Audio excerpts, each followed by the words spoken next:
Hey there, history explorers. If you're watching or listening, drop a comment below and tell me where in the world you're tuning in from, and what time it is for you right now. And if you're enjoying this journey through time, make sure to hit that like button and subscribe for more. Forget your comfortable bed. The year isn't today. It's the height of the Roman Empire. Let's immerse ourselves in 120 AD, deep within the bustling heart of Rome itself. The first thing you feel isn't warmth or comfort, but a damp chill seeping through the thin, rough wool blanket, pressing against your cheek. A rhythmic, grating thud from above, then a splintering crack from the floorboards beside you, jolts your eyes open in the pitch black. You flinch, instinctively pulling your arm across your face as a fine dust showers down, gritty against your lips, filling your nose with the acrid scent of stale soot and unwashed bodies. You breathe shallowly, trying to discern if the creaking groan of the building is just the usual morning symphony of an asterisk insula your overcrowded, ramshackle apartment block, or if this is finally the moment it all comes tumbling down. Sunlight, a pale, reluctant guest, attempts to pierce the grimy, oil-papered window, casting a sickly yellow glow on the cracked plaster of the wall opposite. You can just make out the dark, stained patch where rain sometimes leaks through. The air hangs heavy, a thick stew of charcoal smoke from communal cooking fires, the metallic tang of unmanaged waste from the street below, and the undeniable, cloying smell of too many people crammed into too little space. Every cough from your sleeping neighbor, every restless shift on a straw pallet, echoes through the flimsy partitions, making privacy a forgotten luxury, an alien concept. You push yourself up, your back protesting from the hard floor. The rough textile of your simple tunic scratches against your skin. You navigate the cramped space, careful not to stumble over siblings still asleep, their shallow breaths almost lost beneath the din of the awakening city. Outside, the roar begins. Street vendors hawking, cartwheels grinding on cobblestones, a sharp, sudden shout that makes your stomach clench. The wooden shutters, thin and warped, rattle violently as a gust of wind, funneled through the narrow alley, slams against the outside wall. You instinctively reach out, pressing your palm against the shaking wood, feeling the vibrations travel up your arm, a constant reminder of the fragile barrier between you and the chaotic world. You know the building, hastily constructed with cheap materials, has seen better days. Every tremor, every distant rumble of a cart, sends a whisper of dread through your bones. You imagine the timbers twisting, the mortar crumbling, the sheer weight of 5 stories of humanity collapsing in on itself. It happens more often than anyone cares to admit. You stand there for a moment, letting the cold morning air, marginally cleaner than the indoor stale, wash over your face. Your fingers brush against the coarse thread of your tunic. This isn't just a place to sleep, it's a testament to endurance. It's a daily confrontation with the very real possibility of collapse, of fire, of disease, yet, somehow, you persist. Another day begins, demanding every ounce of your resilience, every beat of your Roman heart.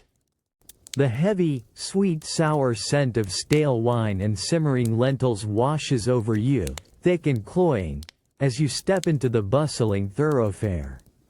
Your stomach clenches, a hollow, insistent rumble that overrides the incessant clamor of the Roman morning. You weave through the surging tide of bodies, each jostle a reminder of the sheer density of life in this city, until you reach a Thermopolium asterisk, one of the open-air food stalls that line nearly every street. Smoke curls from a charcoal brazier, mingling with the sweat and hurried breaths of the patrons. You watch the proprietor, A man with a perpetually damp brow and hands stained dark with cooking residue, ladle a serving of pulls a coarse, thick porridge made from grain, into a chipped earthenware bowl. He pauses, running a grimy thumb along the rim before handing it over. Your fingers brush his, and you try not to dwell on the thought of where those hands might have been, on the common sight of fingers wiped carelessly on tunics, then plunged back into shared food. The pulse is warm against your palms, a small comfort in the raw morning air. Its aroma is simple, earthy, promising sustenance. Beside the serving counter, a clay jug sits, overflowing with a murky liquid. You know it's diluted wine, the standard drink, even for children, a desperate attempt to avoid the sickness that often accompanies the city's untreated water. You take a cautious sip from your own cup. It's tart, watered down, but the alcohol offers a faint, mental reassurance, a tiny barrier against the invisible threats you can almost taste in the air. You find a small, precarious ledge to perch on, clutching your bowl. Around you, families stand or squat, sharing their frugal meals. A young boy nearby coughs, a wet, rattling sound, before dipping his unwashed hand into a communal platter of olives. You avert your gaze, focusing on the simple, bland texture of the porridge, the way it coats your tongue. It's enough to quiet the hunger, to fuel the body for the arduous day ahead, but each mouthful feels like a silent gamble. The flies, fat and sluggish, buzz persistently around a discarded crust of bread near your foot. You swat one away from your face, a nervous reflex. You've seen too many taken by the sudden fevers, the violent stomach aches that sweep through the crowded insulae like a vengeful spirit. Every shared meal, every shared cup, every shared breath in this tightly packed world carries with it an unspoken dread. You finish the last bite, the hunger momentarily appeased, yet a subtle tension remains, a gnawing uncertainty of what invisible enemy might now reside within, waiting for its moment to strike, to make you another anonymous casualty in the relentless struggle for survival. The first thing that hits you as you step out of the Asterisk Insula is the smell, a sickening, stomach-churning blend of fermented garbage, stale urine, and something unmistakably, perpetually sour. It clings to the damp air, a pervasive blanket that no amount of wind seems able to disperse, working its way into your nostrils and settling deep in your throat. Your nose wrinkles instinctively, but it's a futile gesture. This is the true breath of Rome, a constant companion that worms its way into your clothes, your hair, even your very skin, leaving a lingering, unpleasant memory. You pick your way carefully down the narrow street, your worn sandals squelching with each step. The ground isn't just dirt, it's a treacherous, slick mixture of mud, discarded refuse, and dark, viscous liquids that ooze from nameless sources, sometimes reflecting the gray morning sky in their greasy sheen. A sudden, chilling splash ahead makes you flinch, your heart leaping as you narrowly avoid a stream of murky water, or worse, dumped unceremoniously from an upper-story window directly onto the street below. You hear a distant, exasperated shout, a frustrated warning perhaps, but it's too late for the unfortunate soul who just received an unsolicited, foul-smelling shower. You try not to imagine their grimace, the cold shock of it. Your gaze falls to the cobbled path, or what you can discern of it beneath the layers of grime and decay. Flies, fat and iridescent, cluster in buzzing clouds over a pile of rotting vegetables near a choked drain, their legs visibly sticky with filth. You spot a wriggling, unsettling mass of white where some refuse has sat too long in the sun, and your gut twists with a primal revulsion. The very ground you walk on feels alive with decay, a teeming, unseen world of bacteria and squirming life just beneath the surface of your sandals, threatening to leach through the worn leather. You try to lift your feet a little higher, a pointless gesture against the inevitable. As you navigate the twisting alleys, you pass by the communal latrines, a structure you're intimately familiar with. The stench that spills out is not just overwhelming, it's a concentrated, putrid assault that forces you to quicken your pace, your breath held in a desperate, burning attempt to bypass the worst of it. You glance inside, catching a fleeting glimpse of figures seated shoulder to shoulder on cold, wooden benches, their backs to each other, the open trenches beneath them a swirling, sickening river of human waste. There are no walls separating them, no doors offering even a sliver of privacy, just a shared, public horror. You recall the coarse, unsanitized communal sponges, passed from hand to hand for cleansing, the very thought making your skin crawl, conjuring images of untold pathogens transferred in a single, well-meaning gesture. It's not just the visible filth that weighs on you, it's the constant, gnawing awareness of it. Every breath you take feels tainted, a little less clean. Every surface you might accidentally touch could be a vector for disease, a silent carrier of illness. You instinctively try to keep your hands tucked in, your head down, focusing only on the next clean-ish patch of ground for your foot. But there are no truly clean spots. This isn't just a dirty city. It's an active, festering organism, constantly threatening to infect, to swallow you whole with its unseen dangers. You push on, your senses assaulted, your body tense with the effort of avoidance, knowing that simply making it to the market without a misstep, without succumbing to the invisible perils lurking everywhere, is a small victory in itself. Each trudging step through the muck and grime is a deliberate act of survival, a defiance against the omnipresent tide of refuse that defines your daily existence, a grim dance with the inescapable. The familiar, pungent aroma of the public latrines washes over you, a dense wave of ammonia and decay that makes your eyes water. It's unavoidable, a daily ritual. You step inside, the stone floor cold and slick beneath your sandals, the air heavy and humid. Your ears are immediately assaulted by a cacophony of echoing sounds. The constant gurgle and splash of water in the open trench, the low grunts and rustling of coarse fabric, and a hushed, steady murmur of voices. This isn't just a place for bodily functions.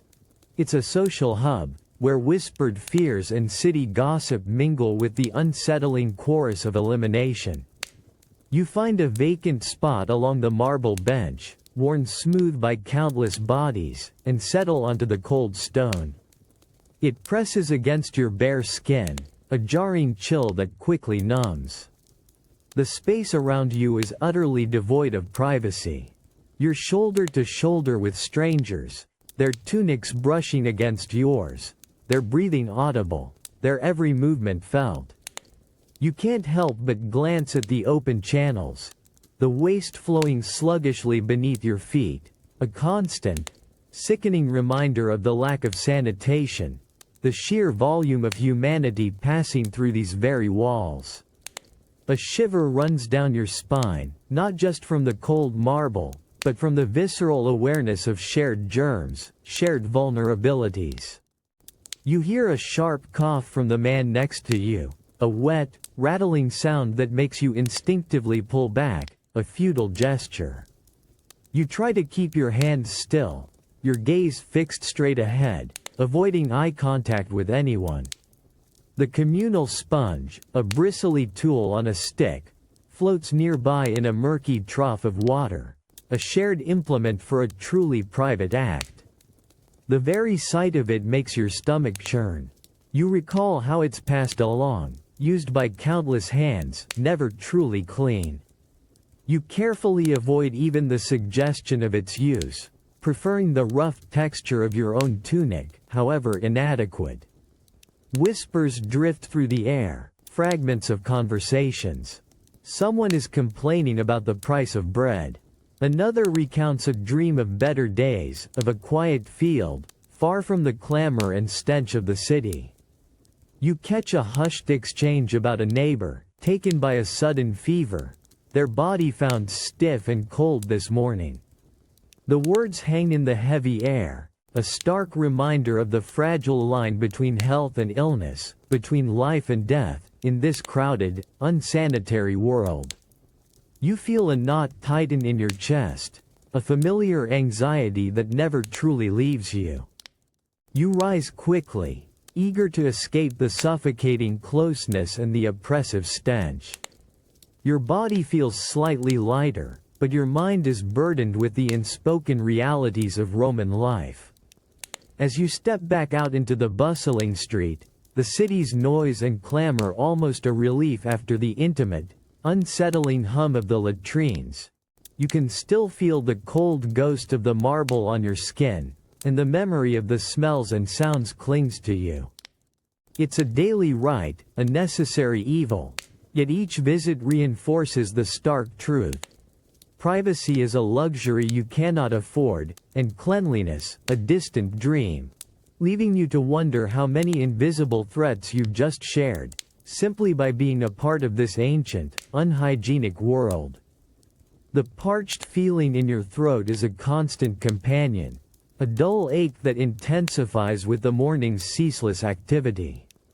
You've been working for hours, hauling rough-cut stones from a nearby quarry, your muscles burning, your tunic clinging to your sweat-soaked back under the already warm Roman sun. Your mouth tastes like dust and desperation. You glance longingly at the communal tap, a simple spout of stone where water gushes forth from one of the city's famed aqueducts. But you hesitate. You've seen the water, watched it flow from the public fountains and into the open cisterns.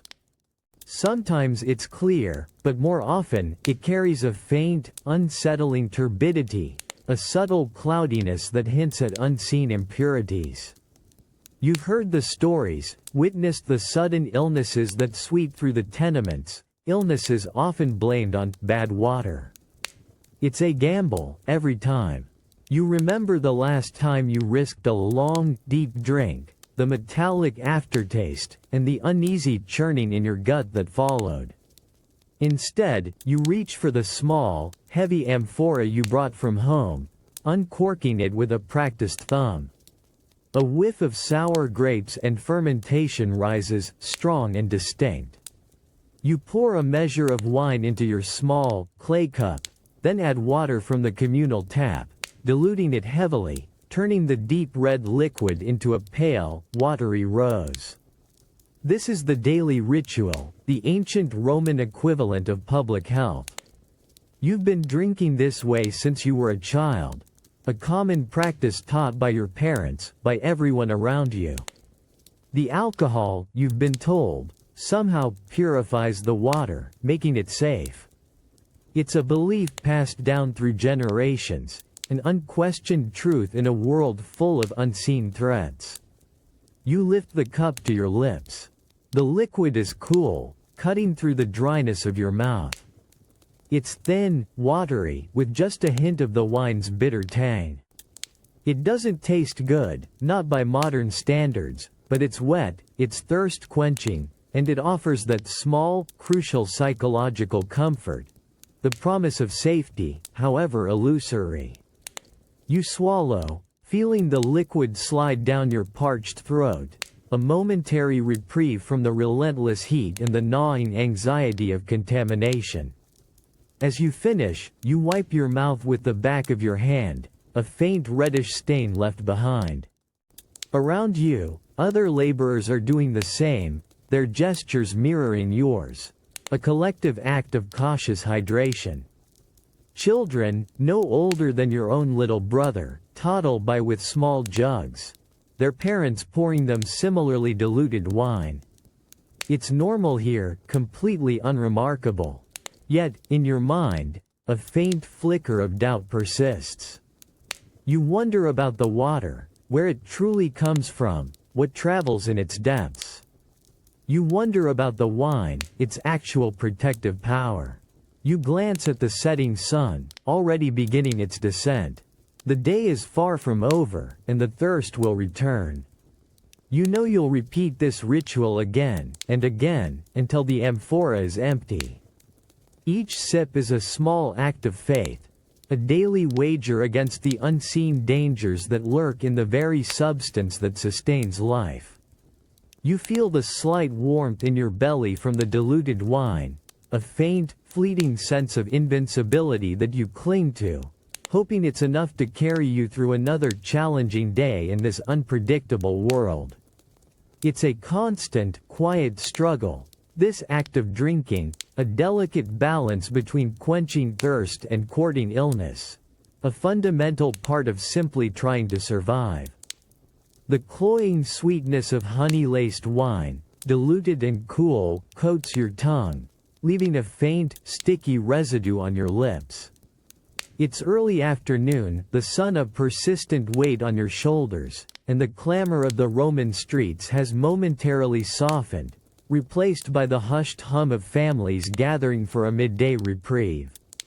You watch your younger cousin, no older than 5, clutching his small, earthenware goblet with both hands, his face smudged with dust and yesterday's grime. He tilts the cup back, the watered-down liquid sloshing, a few drops dribbling down his chin, tracing a sticky path through the dirt. You remember being that age, the familiar routine. Your own small fingers would grasp the heavy clay, the scent of fermentation already a commonplace part of your world. It was never just water.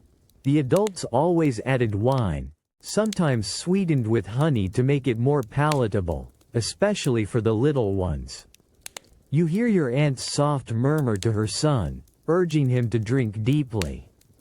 You see the unspoken worry in her eyes, a shadow that lingers despite the apparent normalcy of the scene. It's a quiet understanding, passed down without words. The city's water, drawn from public fountains or communal wells, is a fickle friend, often carrying unseen dangers. Better the bitter, fermented fruit, however mild, than the mysterious illnesses that can bloom from a single, innocent sip of untreated water. Your cousin, having emptied his goblet, holds it out for more, his bright, unlined face eager. You notice the faint reddish stain on his teeth, the small, calloused tips of his fingers, already bearing the marks of a childhood spent in constant touch with rough surfaces, with the grit and reality of Roman life. There's no pristine glass of pure spring water for him, no careful separation of adult beverages from children's drinks. His childhood, like yours, is steeped in this pragmatism, this constant, low-level vigilance against the invisible threats of daily existence. You watch him stumble slightly as he moves, the diluted wine lending a subtle, heavy-lidded softness to his gaze. He's not drunk, not truly, but there's a weary slowness to his movements, an early introduction to the dulling comfort of alcohol, not for pleasure, but for simple, desperate survival. His laughter, when it comes, is bright and quick, yet there's a fragile quality to it, a hint of the short, precarious lives that so many Roman children lead. The clink of your own goblet against the table reminds you of the perpetual thrum of this city, a place where even the most basic act of quenching thirst comes with a silent, daily gamble. Your fingers, too, are faintly sticky from the diluted wine, a sensory echo of your own past, a constant physical connection to the realities of this ancient world. You feel the weight of this shared ritual, the burden of its necessity, and the subtle, often unrecognized loss of an unburdened childhood, replaced instead by the hard-won resilience that comes from navigating a world where safety is a constant, conscious effort. The thick, savory scent of simmering lentils and something vaguely meaty, heavily spiced, wraps around you, pulling you irresistibly towards the glowing embers of the asterisk thermopolium.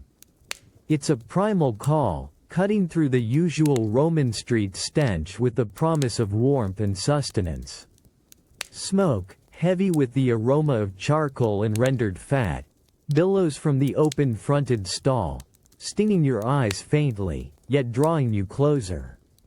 You push through the jostling throng, your stomach aching with a hunger that your tiny, unheated insula apartment can't possibly satisfy, making the decision for you. You reach the counter, a worn slab of marble greasy from countless meals. The proprietor, a burly man with a sweat-sheened face and an apron caked with dried spills, plunges a wooden ladle deep into a steaming cauldron. His hands, calloused and dark with a permanent stain of grime, move with practiced efficiency. They handle coins from a haggling customer, then wipe across his brow, then dip back into the pile of crusty bread offered alongside the stew. You try not to fixate on the subtle sheen of grease on his fingertips, the way he absent-mindedly scrapes a bit of dried food from under a nail with his thumb before accepting your payment. This is simply the way of things, a silent contract of necessity. He scoops a generous portion of a thick, bean and barley stew into a rough, earthenware bowl. The steam rises, clouding your vision for a moment, carrying the pungent scent of cumin and perhaps a hint of rancid oil. It's hot, scalding even, the heat radiating through the rough clay, a welcome sensation against the chill that still permeates the city's shadowed alleys. You take the bowl, your fingers brushing against his, and you feel the rough texture of the unglazed pot. You find a precarious spot on an overturned crate, away from the worst of the crowd, and bring the bowl to your lips. The stew is simple, hearty, the beans soft, the barley chewy. You taste the sharp salt, the earthy spices, and a faint, acrid bitterness from the cooking process. It's not delicate, not refined, but it's filling, a dense warmth spreading through your empty belly. Your own fingers, no cleaner than the proprietor's after a morning of hauling stones and navigating the filthy streets, dip into the stew, pushing a few stray lentils onto your spoon. You eat quickly, almost desperately, telling yourself the boiling heat, the sharp spices, will kill whatever might lurk within. The sun has shifted, casting long shadows, and the constant hum of the city presses in around you. You finish the last bite, wiping your mouth with the back of your hand, a faint, greasy residue left behind. The hunger is appeased, the chill gone, replaced by a dull, weighty satisfaction. But the lingering thought is always there. Each mouthful is a tiny act of faith, a desperate wager against the unseen. Survival here isn't just about finding food. It's about accepting the risks that come with it, the silent gamble in every shared hearth, every spiced stew, and every unwashed hand that serves it. Your body, however resilient, is always on the edge, always exposed to a world that doesn't care for sterility, a world where the act of eating is a constant, subtle test of fortune. A familiar, almost tasteless dryness fills your mouth as you chew on a piece of yesterday's bread, hard and coarse. It's still dark, the city just beginning to stir with the distant cries of street vendors and the clatter of carts on cobbled stone. Your stomach growls, a hollow, insistent ache that no small piece of simple bread can truly satisfy. This is breakfast, a daily ritual as unvarying as the rising sun. You hold the dense, unleavened chunk in your hand, its crust a pale, dusty brown, the crumb inside dense and heavy, clinging to your teeth as you chew. You dip it into a shallow bowl of watered-down wine, softening the edges just enough to make it easier to swallow, adding a faint, bitter tang to the blandness. Your fingers, calloused and rough, break off another piece, the movement's automatic, born of countless mornings of this same meager meal. There's no rich aroma of roasting meat, no sweet honeyed fruits, no delicate pastries. Just this, the staple of life, the foundation of every Roman's day, especially for those like you who dwell in the crowded insulae where kitchens are a rare, dangerous luxury. The hunger doesn't truly leave you, not even after you've consumed every last crumb. It merely retreats to a dull, persistent hum beneath the surface, a constant reminder that your body is always working, always expending more than it takes in. You feel the rough texture of the bread scraping against your throat as you swallow, a physical reminder of the simplicity, the unrelenting sameness of your diet. It's enough to get you through the morning's toil, to provide the bare minimum of energy, but never enough to truly feel full, truly nourished. You think of the wealthy, those who can afford markets bursting with ripe produce, succulent meats, and exotic spices. Their meals are feasts, an explosion of flavors and textures. Your meals, however, are a study in endurance. Bread, perhaps some lentils or a thin gruel, a few dried olives if you're lucky. The monotony is as much a part of the hunger as the emptiness in your stomach. Your body feels it, too, a subtle ache in your bones, a persistent weariness that no amount of sleep seems to banish entirely, a silent whisper of nutrients missing, of strength slowly eroding. As the first rays of sun finally pierce through the narrow window of your tenement, painting weak, dusty stripes across the damp wall, you stand, brushing the last crumbs from your rough tunic. The taste of plain bread still lingers, a faint echo of sustenance, a hollow promise. You carry the gnawing hunger with you out into the bustling, noisy streets, ready for another day of labor. It's a feeling intimately tied to survival here, a relentless, unspoken companion that urges you onward, forcing you to push through, knowing that this constant battle against blandness and scarcity is not just a part of your daily routine, but a fundamental test of your very existence in this unforgiving city. The sun beats down on your exposed neck, a burning brand that sears your skin through the thin protection of your linen tunic. The air shimmers with heat, a visible distortion over the vast, white expanse of the quarry, where monumental blocks of stone lie half-hewn, gleaming cruelly under the relentless Mediterranean sky. There's no shade here, none to be found, just the ceaseless, blinding glare reflecting off the newly cut marble, intensifying the already suffocating warmth. Sweat, thick and gritty, streams down your face, stinging your eyes, but you dare not wipe it, not when your hands are locked in this endless, straining grip. Every muscle in your back screams with protest as you lean into the heavy wooden frame, shoulders chafed raw by the rough ropes biting into your skin. You grunt with effort, a low, guttural sound lost in the rhythmic thud of mallets and the grating scrape of stone on stone. Your lungs burn with each ragged breath, inhaling dust and the metallic tang of your own exertion. You're one of dozens, perhaps hundreds, of men, a silent, straining human chain, all pushing, pulling, levering, coaxing these colossal slabs from the earth. The stench of sweat, dust, and raw human effort hangs heavy, a collective testament to the brutal labor, the sheer force of will required to move what feels immovable. Hours stretch into an eternity.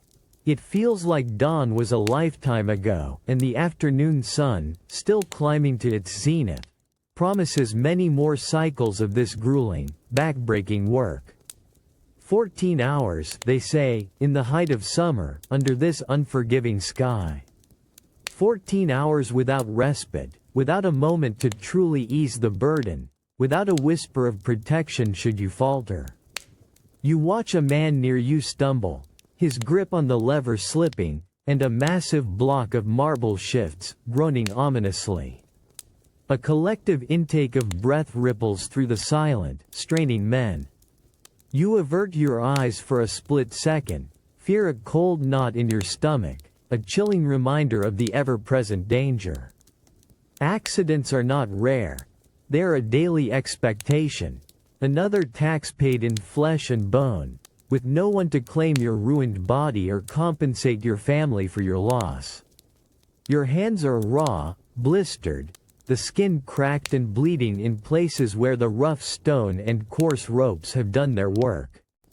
The grit of marble dust has worked its way into every pore, every crease, a permanent second skin. You feel less like a man and more like an extension of the tools you wield, a living lever, a breathing counterweight in a vast, silent machine of construction. This isn't just work, it's a slow, deliberate carving away of your own strength, your own life, under a sun that offers no mercy. You wonder how many more days, how many more weeks, your body can withstand this relentless assault, knowing that for most, the answer is never enough. This heat, this stone, this endless toil, it's a constant, silent battle for survival, fought not with swords, but with sheer, stubborn endurance, a test of how much your very humanity can bear. The biting chill of the pre-dawn air, thick with the scent of salt, damp wood, and pine resin, clings to your skin. You shiver, but not just from the cold. It's the lingering tremor of exhaustion in your muscles. The sky above is a deep, bruised purple, barely hinting at the rising sun, yet the dockyard is already alive with the creak of timber and the rhythmic clang of hammers. You stand hip-deep in the frigid water, your tunic heavy and clinging, the sea sucking at your legs with each subtle shift of the tide. Your hands, already rough and calloused, ache from the grip you maintain on the thick, waterlogged rope. You're part of a team, straining against the immense weight of a half-finished hull, trying to maneuver it closer to the shore for a crucial repair. The wood beneath your feet is slick with algae, threatening to give way with every movement. Splinters, long and painful, burrow into your palms and fingers despite their hardened state, a constant, dull throb that you've learned to ignore. You can taste the salt on your lips, carried on the damp breeze that sweeps across the vast expanse of the harbor. Each heave of the rope sends a jolt through your arms, up your shoulders and down into your aching back. The effort is immense, primal, your body screaming for rest even before the day has truly begun. You glance at the men beside you, their faces grim and set, their breath misting in the cool air, their eyes scanning the treacherous water. You know the dangers intimately. A misplaced step, a rope slipping from a weary hand, the sudden shift of the massive vessel. Any of it could send you tumbling into the deep, dark water, heavy clothes pulling you down. A silent struggle against the unforgiving embrace of the sea. There's no one to catch you, no safety net, just the cold, indifferent depths.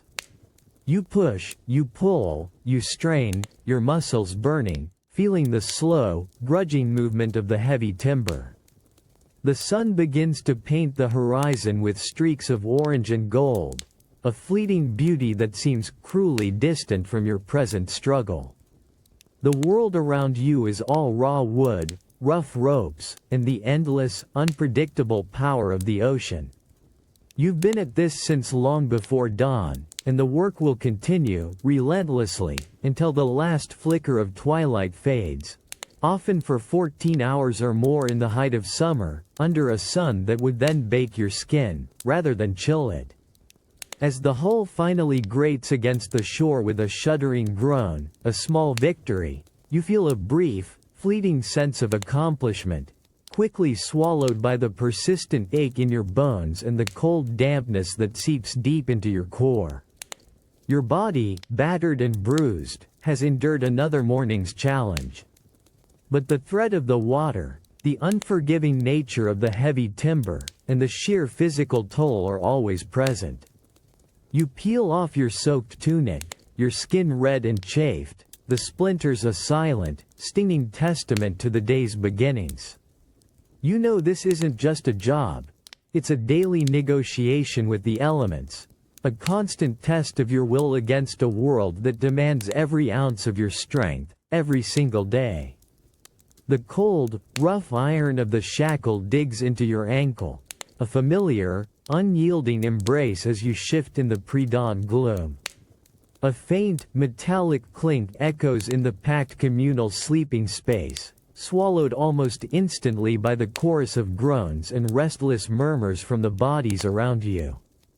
The air is thick with the scent of unwashed bodies, stale straw, and a pervasive damp earthiness that clings to everything. Your eyes, still heavy with insufficient sleep, strain to pierce the near-total darkness, seeing only the indistinct shapes of other men, a silent, shuffling mass stirring into another day. A distant, guttural shout from an overseer outside snaps through the quiet, a whip-crack of urgency that sends a jolt through your weary frame.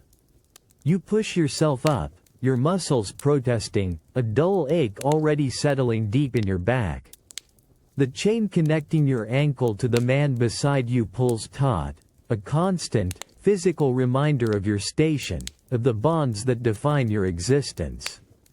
Each movement is carefully considered, a dance to avoid tripping, to avoid snagging, to avoid drawing unwanted attention. The rough fabric of your tunic scratches against your skin, already chafed by days and weeks of labor, but you ignore it, just as you ignore the hunger gnawing in your gut. As a sliver of weak, bruised light begins to filter through a high, grimy vent, illuminating dust motes dancing in the stale air, you catch a fleeting glimpse of the man next to you. His face is a roadmap of exhaustion, his eyes sunken, but as he catches your gaze, a flicker of something unreadable passes between you. You hear a sound, almost imperceptible, a whispered breath that might have been a name, or perhaps a prayer, escaping his lips. It's a sound of shared burdens, of forgotten identities, a ghost of humanity clinging to the edges of the brutal morning.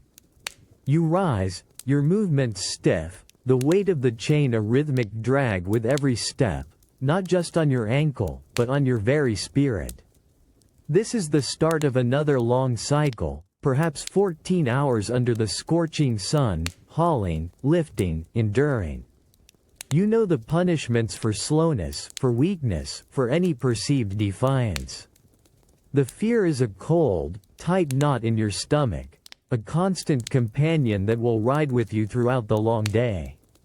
Your hands, already scarred and calloused, flex instinctively, anticipating the tools, the rough surfaces, the endless, repetitive tasks that await. Stepping out into the cool, damp air of dawn, the stone courtyard feels brutally cold beneath your bare feet. The line of men forms slowly, a chain gang shuffling forward, their collective silence broken only by the whisper of chains and the soft, heavy thud of their feet on the hard earth. Each breath feels like a choice, each step a testament to an invisible strength you didn't know you possessed. You are not just a body, you are a vessel of resilience, your life a constant negotiation with pain and fear. Yet, even here, in the cold light of this merciless Roman dawn, a flicker of human spirit persists, whispering defiance against the crushing weight of every single painful step. A sharp, searing pain tears through your lower back, clenching your muscles in an unforgiving vice. You gasp, a ragged sound that catches in your throat, trying to pull air into lungs already straining from the effort. Your fingers instinctively grip the rough, damp wool of the blanket beneath you, knuckles white with the strain. The small, windowless room in your insula apartment is dim, lit only by a single flickering oil lamp, casting dancing shadows that seem to mock the agony racking your body. The air is heavy, humid with the scent of sweat, fear, and the earthy dampness that permeates every corner of these crowded buildings. A hand, surprisingly cold and firm, presses against your belly, and you flinch, though you know it's the midwife. Her face, a shadowy outline in the low light, gives away nothing. Her touch, while professional, offers no comfort, only the stark assessment of your progress.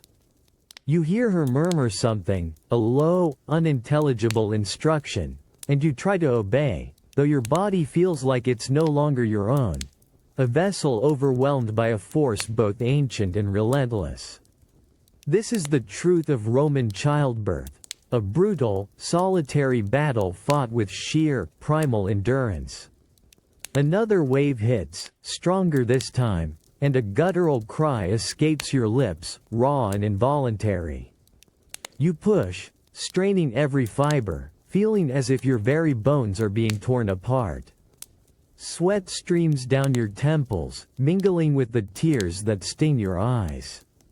You're aware of the lack of warmth, the scratch of the coarse linen beneath you, the complete absence of any modern comfort or sterile preparation. Any water used is likely drawn from the street pump, its purity a hopeful guess, not a guarantee. Every sensation is heightened, raw, unbuffered. The risk, you know, is immense. It's a silent, ever-present fear that whispers in the back of your mind. Half of all children don't see their second year, and for women, too, this ordeal often claims their lives. You push again, a scream building, barely held back by the sheer force of will. You feel a sudden, tearing pressure, a flood of warmth. Then, a gasp, a moment of profound, unsettling silence, before a thin, reedy cry pierces the stillness, sharp and surprisingly loud. A wave of exhaustion so profound it feels like death washes over you, leaving your body weak, trembling, slick with effort and something else, something vital. The midwife works quickly, efficiently, her movements practiced but still without warmth, cleaning, tying, attending to the fragile new life. Your eyes, blurry with fatigue, search for the small, squirming bundle, a tiny, vulnerable creature brought into this harsh world through unimaginable pain. The relief is a deep, shuddering tremor, but it is instantly tempered by the stark reality of the fragility of it all. You are alive, and for now, so is your child. But the cost, etched into every aching muscle and every drop of blood, is undeniable. This moment, this raw, brutal entry into the world, is not a gentle beginning. It's a testament to the immense, terrifying price of life itself, a relentless reminder of the resilience demanded, every single day, just to exist in this unforgiving Roman world. The blinding glare of the afternoon sun ricochets off the pale limestone of the massive arena walls, hitting you full in the face. You squint, raising a hand to shield your eyes, but the dazzling light persists, as if the very air has turned to polished bronze, forcing a metallic filter over your vision. Below, the sand of the asterisk arena shimmers, already warm, waiting. A low, rhythmic thud begins to pulse through the very ground beneath your feet, a deep, resonating beat that starts in your chest and vibrates outward. These are the gladiator drums, the heartbeat of the spectacle about to unfold, a sound that promises both glory and despair. The air is thick with the scent of thousands of bodies pressed together, a mix of sweat, cheap perfume, and the faint, unsettling whiff of something animal, something primal. Dust, stirred by shuffling feet and restless movements, dances in the sunbeams, catching in your throat as you breathe. You feel the rough, sun-baked stone of the seat beneath you, unforgiving and hard. All around, the crowd begins to swell, a collective roar building in intensity, a hungry, guttural sound that rises and falls like the tide. You are one voice among tens of thousands, caught in the intoxicating current of anticipation. Then they emerge, a procession of figures, their armor gleaming under the relentless sun, polished metal reflecting the sky and the hungry eyes of the spectators. The drums intensify, a faster, more insistent rhythm now, driving the crowd to a fever pitch. You can almost taste the bloodlust, the ancient, insatiable appetite of the masses for spectacle, for life, for death. Your stomach tightens, a strange mix of dread and exhilaration. You feel the collective gasp as the first pair steps forward, weapons glinting, and the sand, freshly raked, waits for their imprint. The clang of metal on metal rings out, sharp and sudden, cutting through the din. You watch, transfixed, as bodies move, parry, strike. A cloud of fine, ochre-colored sand billows with each impact, thrown up by the force of their movements, coating the air, momentarily obscuring the brutal dance. The crowd surges, a single, living entity, its hunger palpable, demanding a clear victor, a decisive end. You find yourself leaning forward, your own breath catching, your heart pounding to the beat of the distant drums. There's no turning away, no escape from the visceral pull of this ancient drama. A fighter falls, the heavy thud of his body on the sand almost swallowed by the roaring crescendo of the crowd. A gasp, a collective intake of breath, then a wave of shouts as the other gladiator stands over him. Your gaze, like everyone else's, is fixed on the fallen, on the victor, on the moment of decision. Life here is cheap, and entertainment, brutal and unflinching, is paramount. You feel the heat of the sun, the grit of dust on your tongue, the raw emotion of the crowd washing over you, and you realize that in this moment, in this arena, humanity's deepest, most primal desires are laid bare, a stark, unblinking mirror of survival and the endless, ravenous appetite for spectacle.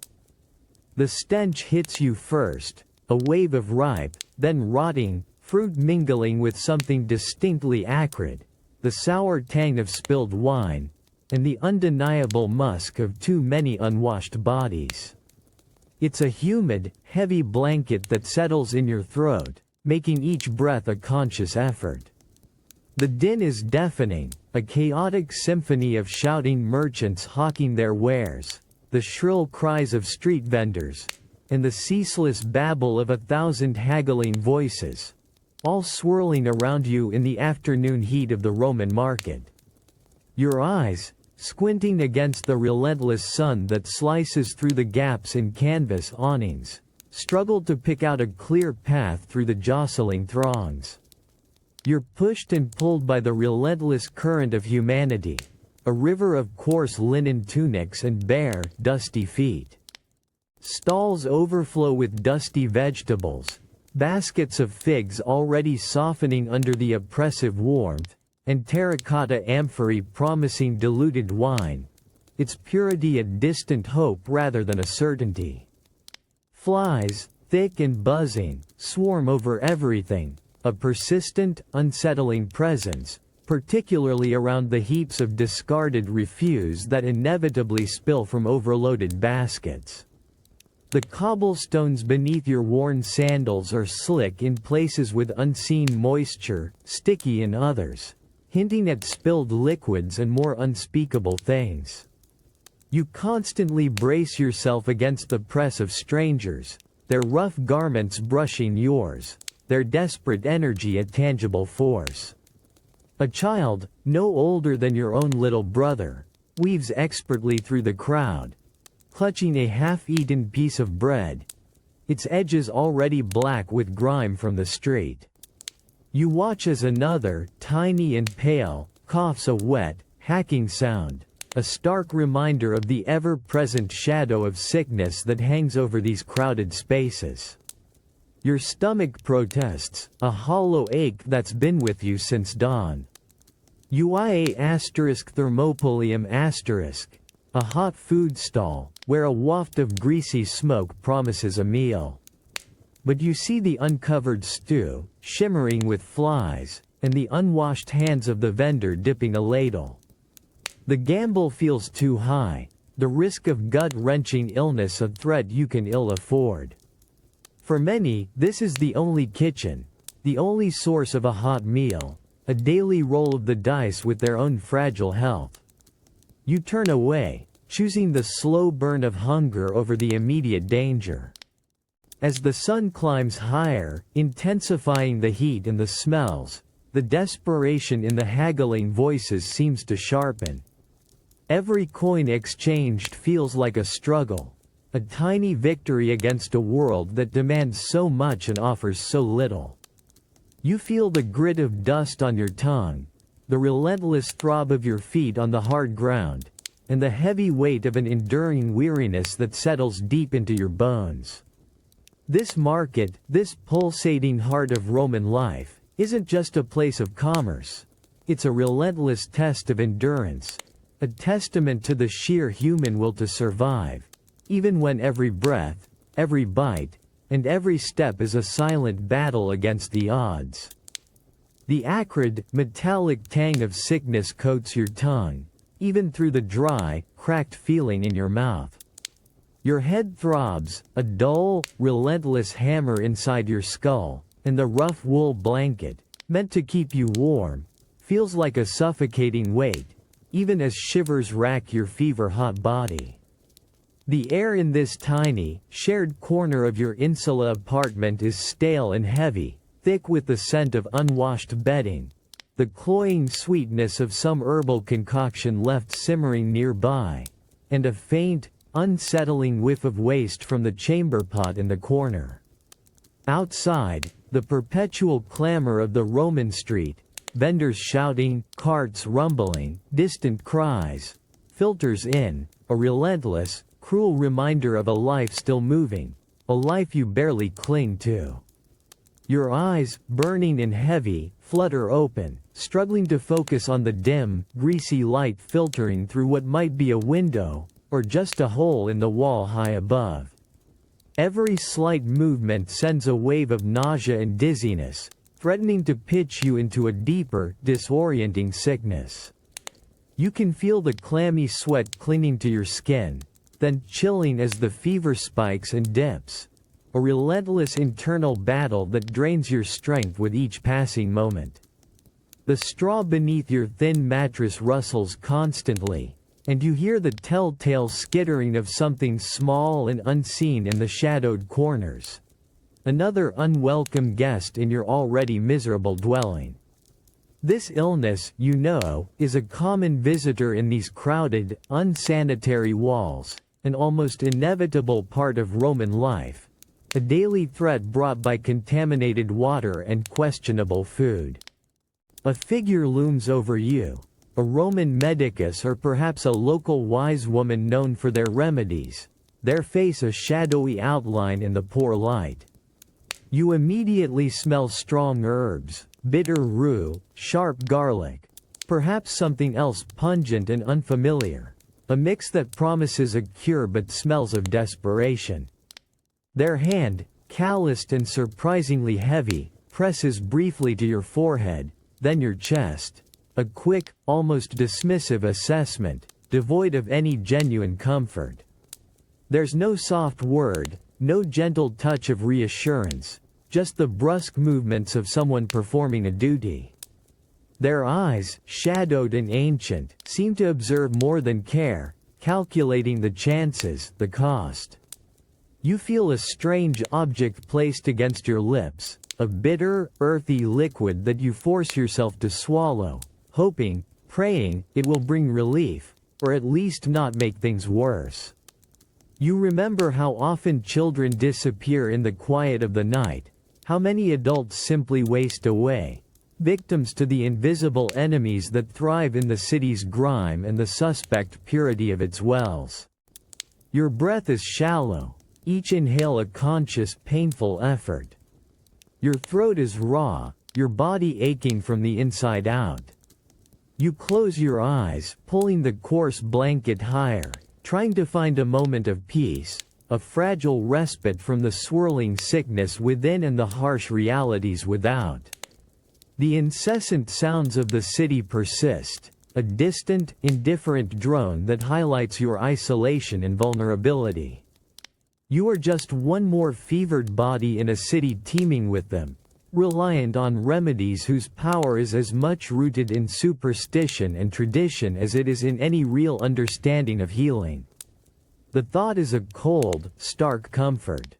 You wonder if you'll see the next dawn, if your body has enough fight left in it to defy the odds.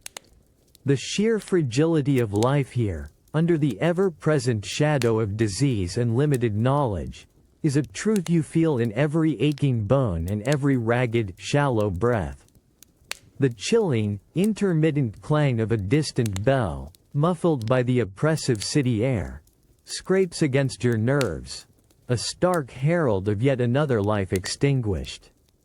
It's a sound that has replaced the usual cacophony of Rome, now a constant, terrifying echo in the eerie quiet.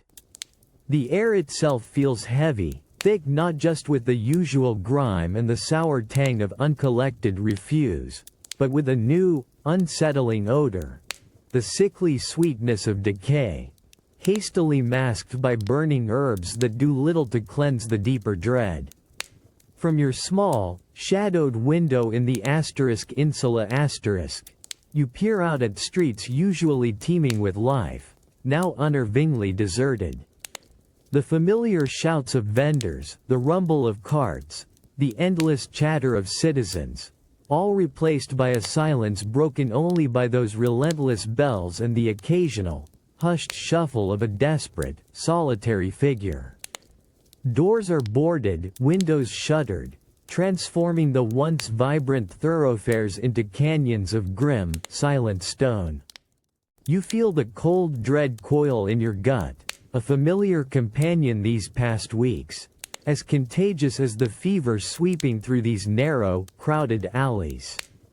A shiver racks your body, not from cold, but from an internal tremor that has become constant. You instinctively pull the rough fabric of your tunic tighter around you, though it offers little comfort. You know the invisible enemy that stalks these tenements, thriving in the shared, unhygienic latrines, carried by the rats that scurry just beyond your sight, lurking in the very water, however much you dilute it with wine. Every cough from a neighbor, every unheard cry from a nearby apartment, sends a spike of terror through you.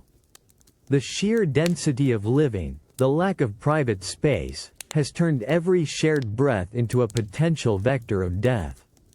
You remember the faces of those who were here just days ago, now gone. Their eyes glazed with fever, their bodies racked with pain. The image is a constant companion, etched into your mind, a testament to the brutal efficiency of this plague. There are no grand healers, no swift remedies, only the chilling certainty that this is a gamble, a test of pure chance. Each day that you wake, your throat free of the telltale soreness, your head clear of the crushing ache, feels like a monumental, undeserved victory. The silence stretches, heavy and vast, a void where life once roared. It's a silence pregnant with unspoken fears, with the weight of so many gone, and the constant, chilling question of who will be next. You press your hand to your chest, feeling the frantic beat of your own heart, a fragile rhythm against the echoing mortality. In this quiet, in this forced isolation, you realize the true cost of Roman life. Not just the physical hardships, but the profound, relentless struggle against an unseen enemy. A fight where resilience is measured not in glory, but simply in continuing to draw breath as the plague bells toll, one by one, for those who could not. A sharp, sickening crack splits the already stifling midday air, making you flinch involuntarily. It's followed by a choked gasp, quickly swallowed by the murmuring crowd that presses in around you. The metallic tang of fresh blood, surprisingly faint yet undeniable, drifts through the dust-choked street, mingling with the usual Roman odors of unwashed bodies, stale refuse, and the faint, sweet decay from rotting fruit. You're jostled forward by a sudden surge of onlookers, forcing you closer to the grim spectacle unfolding in the public square. Your eyes, squinting against the relentless sun, land on the figure bent at the waist, secured by heavy, rusted chains to a rough-hewn post. Their back, a canvas of raw, weeping crimson, glistens under the harsh light. Another crack rings out, sharper this time, and the body convulses, a silent, wrenching tremor that seems to pass through the very ground beneath your feet. A ripple goes through the crowd, not of sympathy, but of a grim fascination, a silent understanding of the swift, brutal justice that governs this city. Here, the law is not whispered in chambers. It is screamed from the lash, etched onto flesh, and broadcast for all to see. You can feel the grit of the ancient stones through the soles of your sandals, feel the oppressive heat radiating from the sun-baked paving. All around you, faces are a mix of morbid curiosity, grim satisfaction, and a chilling, almost detached indifference. Children, too, stand on tiptoes, their young eyes wide, taking in the scene. This is a common lesson in Rome. Transgression is met with a public display of pain, a stark reminder of the ever-present threat of punishment. There are no safe corners for those who falter, no hidden cells for a quiet reckoning. Every citizen, every slave, every visitor, is subjected to these harsh warnings. A coarse voice, belonging to one of the legionaries overseeing the punishment, barks a command, though the words are lost to you in the general din of the street. The blows continue, each one a stark, physical articulation of Roman authority. You feel a tremor of fear, a cold, unsettling prickle that runs down your spine. To live here is to navigate a constant landscape of peril, where petty theft might mean a public lashing, and greater offenses could easily lead to a much swifter, more permanent end. Survival is a daily tightrope walk, and the edge is always visible, always unforgiving.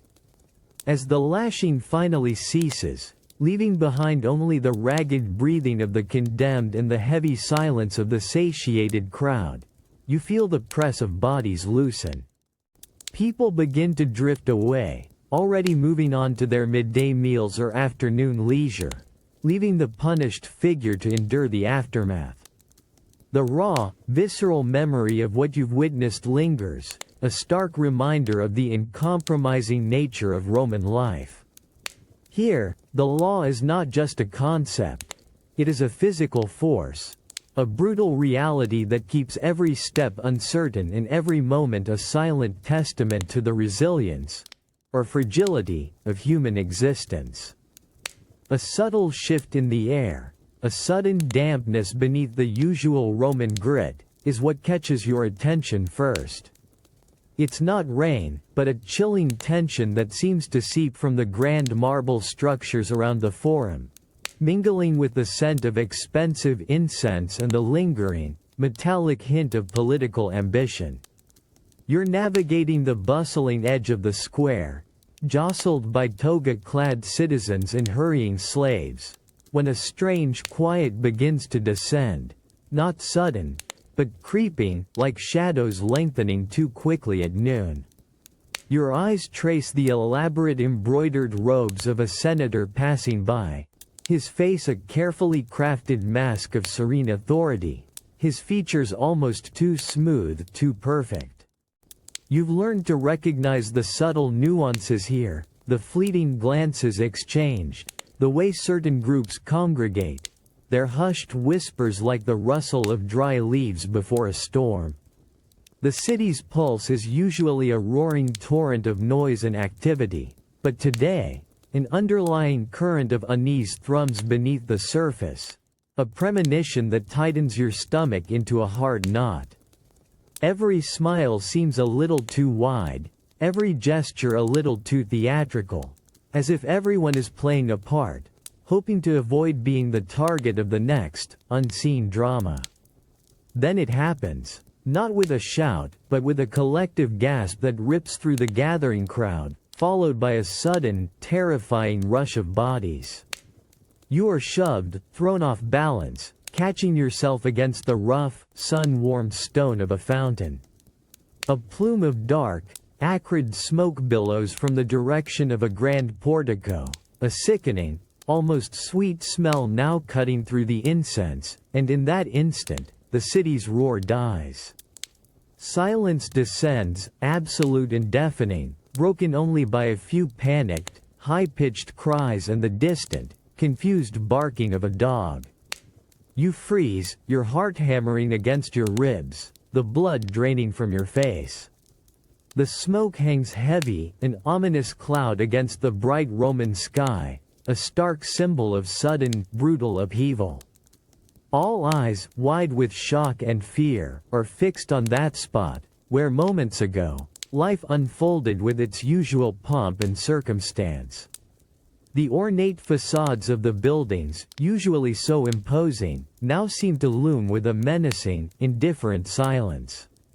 You feel the cold dread crawl up your spine, a visceral understanding of how fragile life is, how quickly order can dissolve into chaos with a single, decisive act. The political game here is not played with words alone. It's a deadly contest where power is seized and held with blades and poison, where a whisper can turn into a scream, and a moment of apparent calm can erupt into deadly violence. The silence lingers, heavy and suffocating, a testament to the abrupt shift from peace to terror. You realize that in this city, even the most mundane of days can turn deadly in an instant. There are no guarantees of safety, no true sanctuaries from the ever-present shadow of political intrigue and its violent consequences. Your body trembles, a silent acknowledgement of the constant peril, the relentless tension that makes merely existing here a daily act of profound, often desperate, resilience. The humid air hits you first, a thick, steamy embrace that wraps around your skin, immediately slicking it with sweat. It carries the cloying scent of unperfumed olive oil mixed with damp stone, a faint, almost metallic odor of ancient grime, and the unmistakable, potent musk of countless bodies. You step into the roaring echo chamber of the public baths, the sound a wave that washes over you. A symphony of splashing water, guttural shouts, the scrape of strigils against skin, and 1,000 overlapping conversations. Your feet find purchase on the slick, warm tessellations of the floor, already damp and slightly greasy from the day's ablutions. Through the shimmering haze of heat and steam, you make out a dizzying expanse of humanity, a throng of naked and near-naked figures. They jostle for space on the benches, in the pools, and by the walls, each attempting their own version of cleanliness. Personal space is a forgotten concept here, dissolved by the sheer press of bodies. You feel the brushing of unfamiliar limbs, the accidental bump of a shoulder, the unavoidable proximity to strangers whose hygiene habits are as varied as their social standing. This isn't a serene escape, it's a bustling, communal spectacle, a necessary evil after a long, dirty Roman morning. You find a precarious spot, quickly coating yourself in olive oil, its viscous texture thick on your skin. Then, with a practiced sweep, you drag the curved strigil down your arm, scraping away not just the oil, but also the accumulated sweat, dirt, and dead skin. It's a harsh, almost brutal ritual, yet strangely satisfying, a temporary illusion of cleanliness. But as you watch others around you perform the same routine, their scrapings falling into the shared, murky runoff, you're acutely aware of the thin line between cleansing and simply moving the filth around. The thought of the open wounds, the skin diseases, the unknown contagions thriving in these crowded, warm waters, sends a chill through your freshly scraped skin, quickly dispelled by the oppressive heat. Later, in the cooler pools, the water is a chaotic churn of bodies, laughter, and splashes. You duck your head beneath the surface, emerging with water dripping from your hair, feeling temporarily refreshed.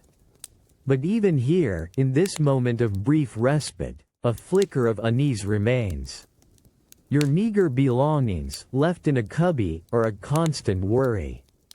Theft is as common as the communal sponge in these baths, a silent threat that hovers over every moment of supposed relaxation. You glance over, your eyes scanning the jumble of tunics and sandals, hoping yours remain untouched. As the afternoon light begins to dim, the air in the baths grows heavier, denser with the accumulated steam and human presence.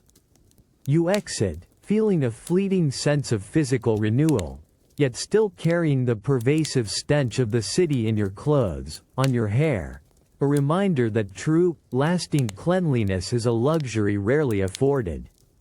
You feel the distinct weight of shared vulnerability, the constant negotiation of personal safety and hygiene within a system that simply doesn't prioritize either.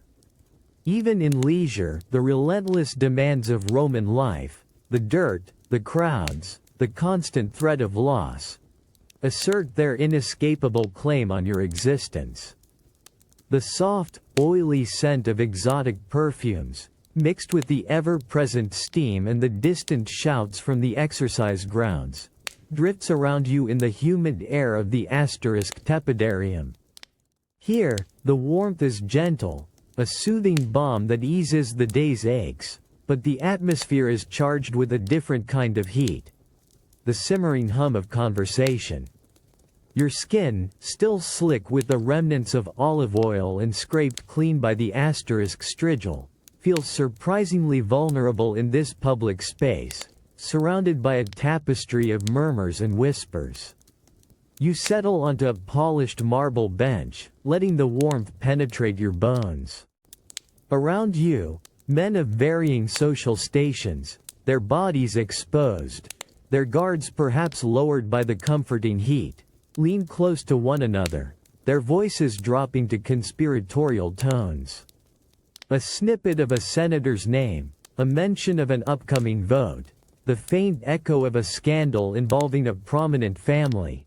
These fragments of information drift through the steam, caught and released by the swirling air. You watch a hand gesture, a subtle raising of an eyebrow, the brief, knowing look exchanged between two figures. This isn't just a place to cleanse the body.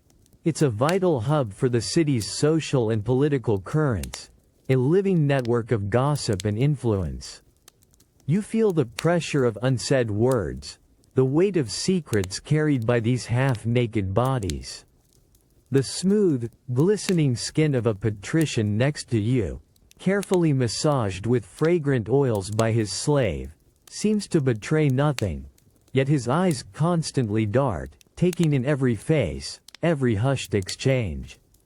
You realize how easily a careless word, an overheard conversation, a misinterpreted glance, could ripple through this confined space, potentially destroying a reputation or even sealing a fate.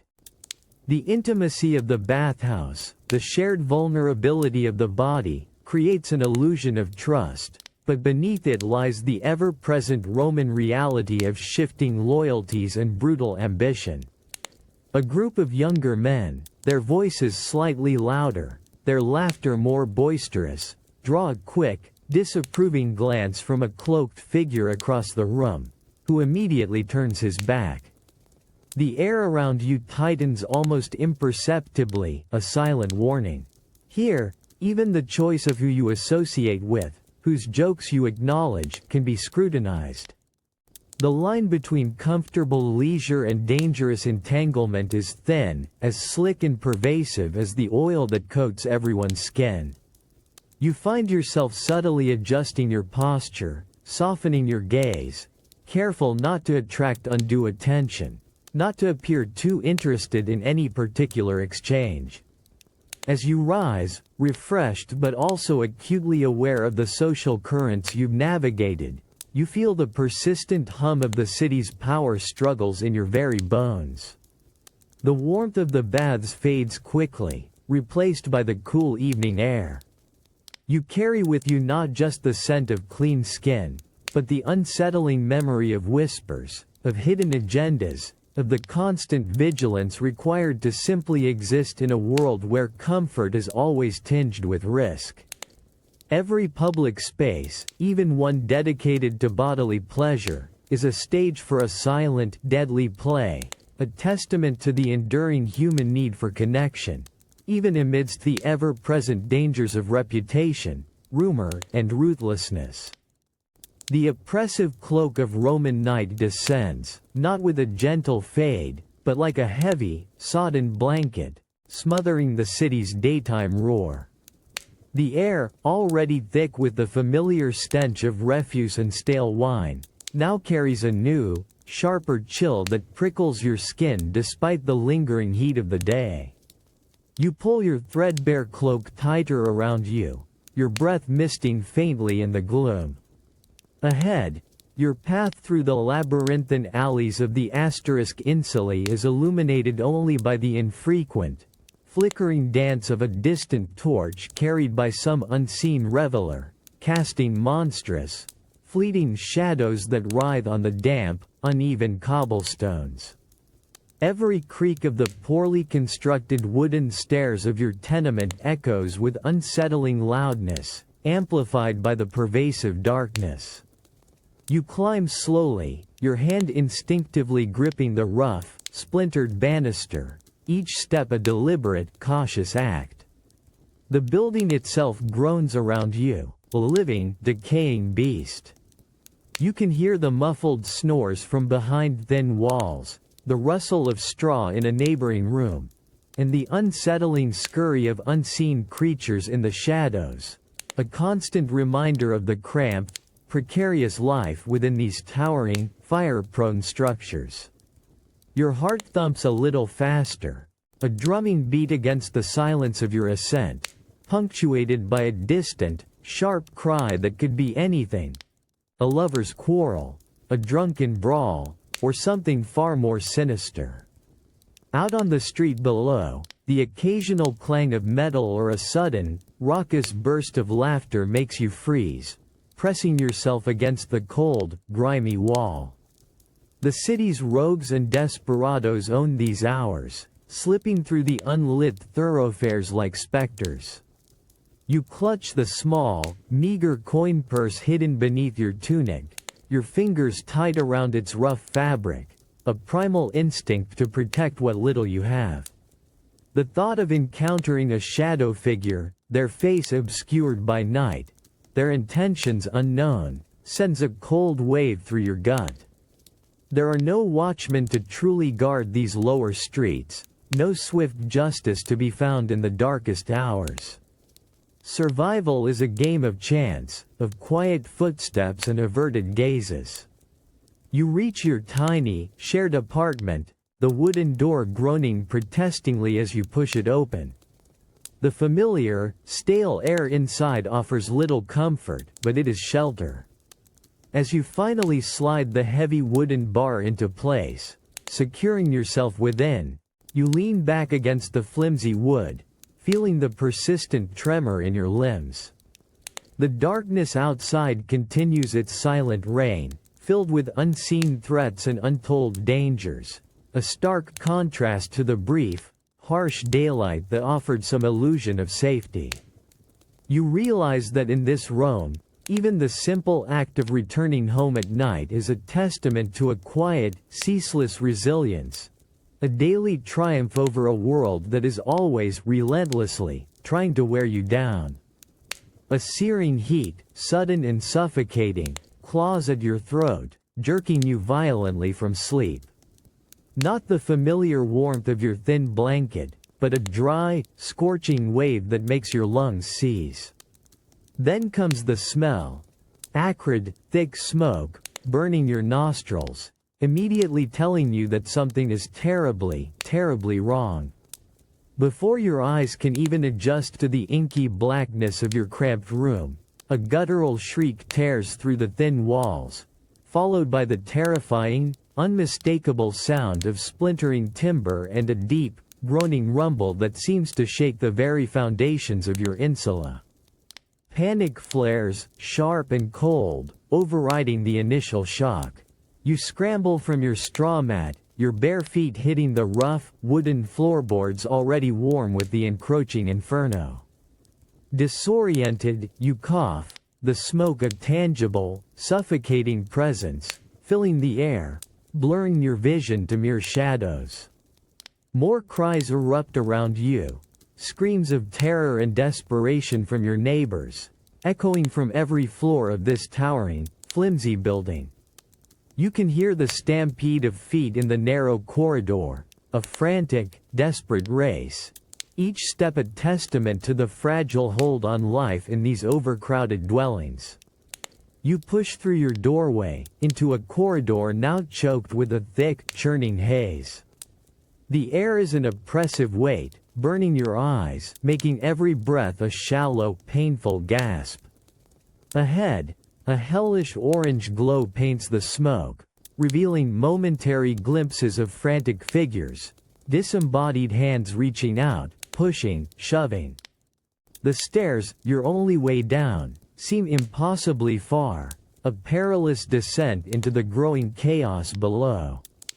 You hear a sickening crash, closer this time, as a section of the floor above you gives way, sending a shower of burning debris and sparks cascading down, barely missing your head.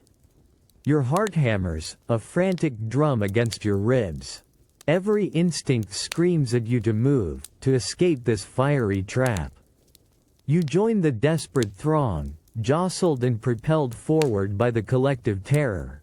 Your hands reaching out, blindly searching for the banister, for anything solid to guide you down. The air grows hotter, the smoke thicker, stealing more and more of your precious breath. You feel the crushing press of bodies, the desperate urgency in every push, every stumble. This isn't just about escape, it's a primal, desperate race for air, for a single gasp of clear, unburnt breath that might allow you to survive another moment. Finally, you burst out onto the grimy street, collapsing onto the cobblestones, your lungs heaving, tasting the relatively cleaner night air mixed with ash. The roar of the burning insula behind you is deafening, a monstrous hunger devouring wood and flesh alike. You watch, gasping, as another section of your home gives way, timbers crashing down in a fountain of sparks. You feel the lingering burn in your throat, the tremor in your limbs, a stark testament to how quickly life can turn to ash in this city. Every breath you take, hard-won and painful, is a reminder of the sheer, relentless fight for survival that defines existence here. A fragile existence always teetering on the brink of unforeseen catastrophe. The deafening roar of the crowd washes over you the moment you step into the vast, sun-drenched bowl of the amphitheater. It's not a single shout, but 1,000 voices intertwined, a primal, guttural wave of anticipation that vibrates through the very ground beneath your feet, vibrating in your chest. The air, thick with dust kicked up by countless sandals, the sweat of eager spectators, and a faint, coppery scent that hints at past bloodshed, feels electric, crackling with an almost unbearable tension. You squint against the brilliant glare of the Roman sun, which beats down relentlessly, baking the stone tiers and the ochre-colored sand of the arena floor below. You push your way through the jostling throng, finding your spot amidst the sea of faces, faces contorted with excitement, eagerness, and a raw, almost predatory hunger for the spectacle about to unfold. The sheer scale of the place is overwhelming. Towering arches of stone stretch towards the sky, encircling you in a monumental embrace that dwarfs every individual. From your vantage point, the arena floor looks impossibly distant, a stage where life and death are played out for entertainment. A brutal ballet performed on a canvas of crimson-stained sand. Then, a hush descends, not complete silence, but a collective intake of breath, a coiled tension that tightens your stomach. From the dark tunnels, they emerge, the gladiators. Their armor gleams, their muscles ripple under the harsh light, each step deliberate, their eyes scanning the roaring masses.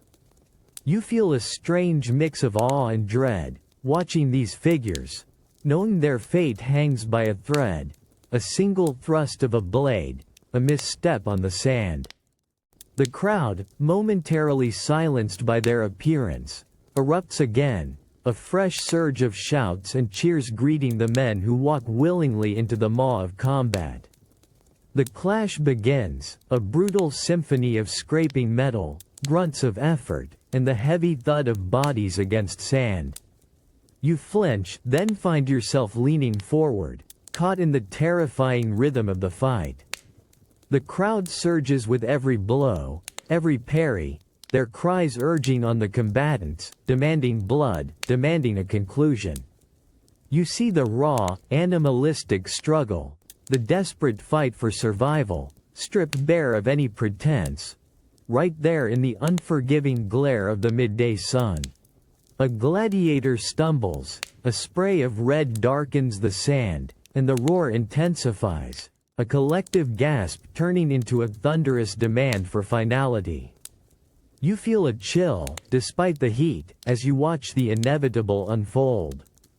The final, brutal stroke, the falling body, the victor's stance. The crowd's cheers are deafening, triumphant, oblivious to the quiet cessation of a human life. You realize, with a heavy heart, that here, existence is a constant performance, a fight for survival where even the most brutal end is just another moment of public amusement.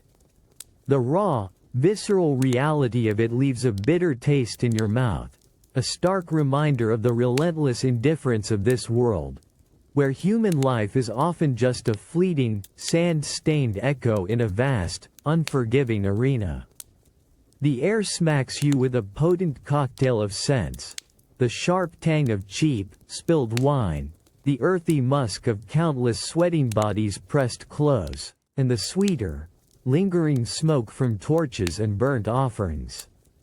It's a Roman festival night, and the city pulses with an unrestrained, almost frantic energy that seems to thrum directly through the soles of your worn sandals. Sounds assault you from every direction. The raucous laughter of revelers, the mournful blare of a distant flute, the rhythmic thud of drunken feet dancing on uneven cobblestones, and the continuous, slurred hum of 1,000 conversations. You find yourself swept along by the current of humanity, a dense, swaying river of citizens, slaves, and foreigners, all equally intoxicated by the spirit of the occasion. Wine flows freely, often spilling from overflowing amphorae, staining the already grimy streets with purple rivulets. You watch children, their faces flushed with excitement, eagerly accept cups of the watered-down vintage, their innocent sips a stark contrast to the seasoned gulps of the adults around them.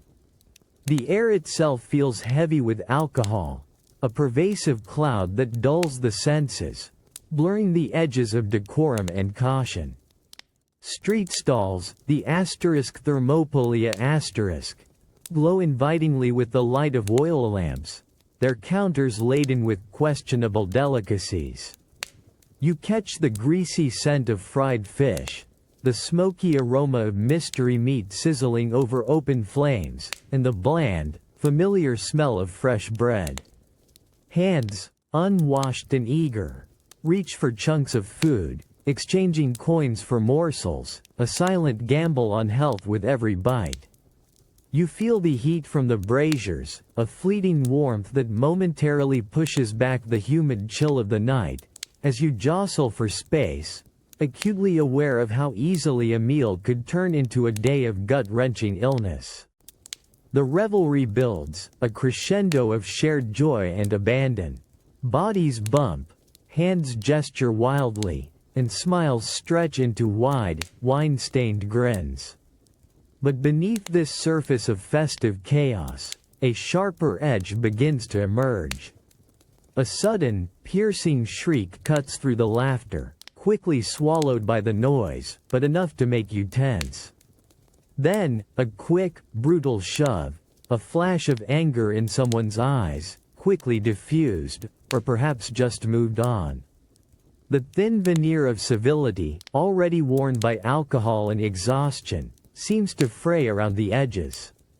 You realize that this unbridled joy is a double-edged sword, capable of turning to aggression at a moment's notice, where celebratory exuberance can quickly morph into a violent outburst. As the night deepens, the atmosphere grows more volatile, the sense of camaraderie giving way to a more predatory tension. Shadows lengthen, stretching like grasping fingers from the narrow alleys, and the laughter takes on a harsher, more desperate tone. You feel the lingering stickiness on your skin, the fatigue in your bones, and the gnawing anxiety of navigating a joy that feels increasingly precarious. The festival, for all its dazzling excess, reveals itself as another battlefield of Roman life, where the pursuit of pleasure is always intertwined with the constant, unsettling awareness of danger and the stark resilience required to simply endure. The usual cacophony of the asterisk insulae, the shouts from the street below, the clatter of pots from the floor above, the constant drone of neighboring chatter, has, for a moment, receded. A strange, heavy quiet settles over your cramped, dimly lit room, broken only by the persistent, soft weeping that filters through the unbelievably thin wall beside you. It's not a loud cry, but a steady, guttural tremor, a sound of profound, exhausted sorrow that penetrates the flimsy timber and plaster as if there were no barrier at all. Your breath catches, a sudden lump forming in your throat. You sit on your straw mat, the rough texture beneath you, and listen.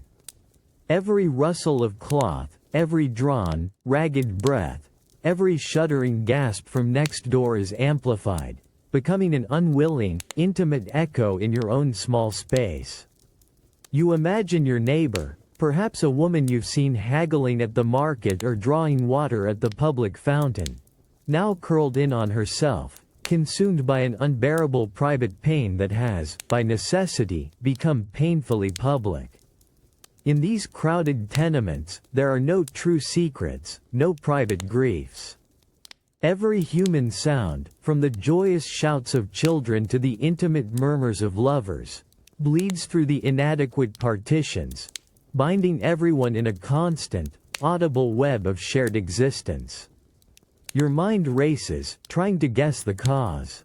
Another child lost? The fragility of life in Rome is a constant, stark reality, especially for the young, for those who live day to day on meager meals and contaminated water. You picture a tiny form, still and silent, a life extinguished before it barely began, and a wave of cold empathy washes over you.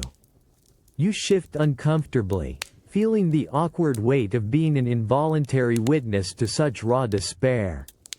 To offer comfort feels intrusive through such a barrier, to ignore it feels inhuman.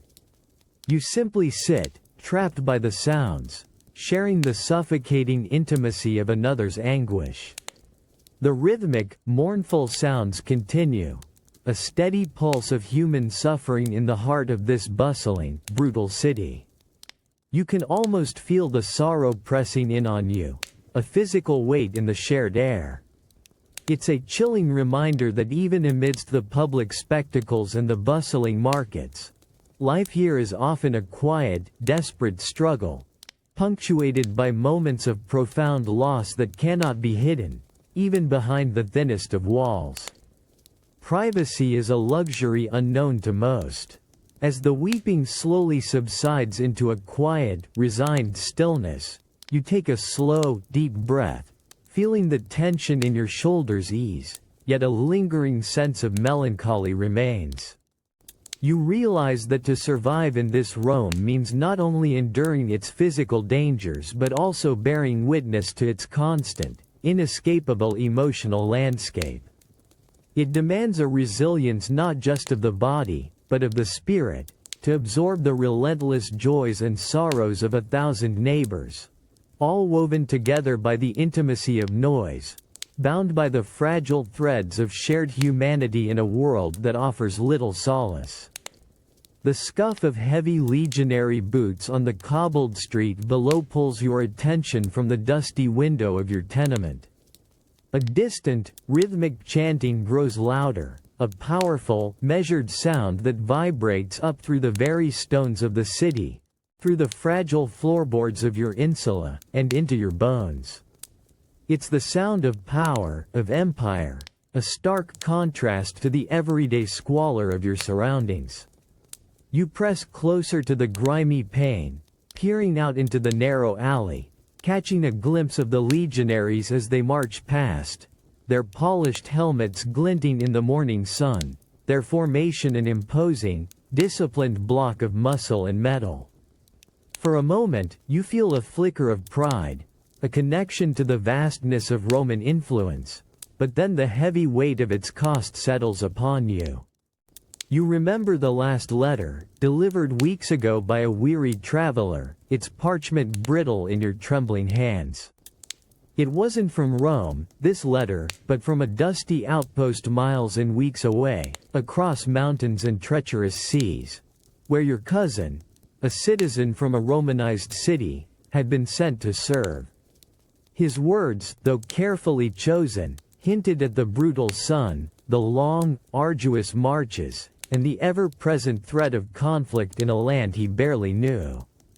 You trace the faded script in your mind's eye, the ink smelling faintly of distant campaigns and the hurried hands that penned it. The Roman Empire, so grand and imposing from a distance, extracts a heavy toll from its citizens, scattering them like seeds across its vast territories. A family might find its members unmoored, pulled by the invisible strings of imperial decree to Antioch or Alexandria, to Carthage or some forgotten frontier fort. Homes are torn apart by these unseen forces, lives reshaped by orders from afar, leaving behind a silence in once full rooms, a constant ache of separation. You recall the quiet anxiety that settled over your family when his call came, the heavy sighs, the shared glances, the unspoken fear of what the legions might demand. There's no appeal, no refusal. Roman citizenship, for all its privileges, also comes with undeniable obligations. Obligations that rip sons from mothers, brothers from sisters, casting them into an unforgiving world of brutal work conditions and constant danger. You imagine the scorching sun on his back, the gnawing hunger, the thirst that even diluted wine couldn't fully quench, the fear that stalks every soldier on campaign. The rhythmic thud of the boots fades into the distance, leaving behind an unsettling quiet. You drop your gaze from the window, a knot forming in your stomach. The casual brutality of Roman life isn't just in the crowded tenements or the filthy streets. It's in the unseen hand of empire, reaching out to touch every family, every individual, pulling them into its immense, relentless machinery. You realize that even in the heart of Rome, you are never truly safe from its reach, never truly anchored.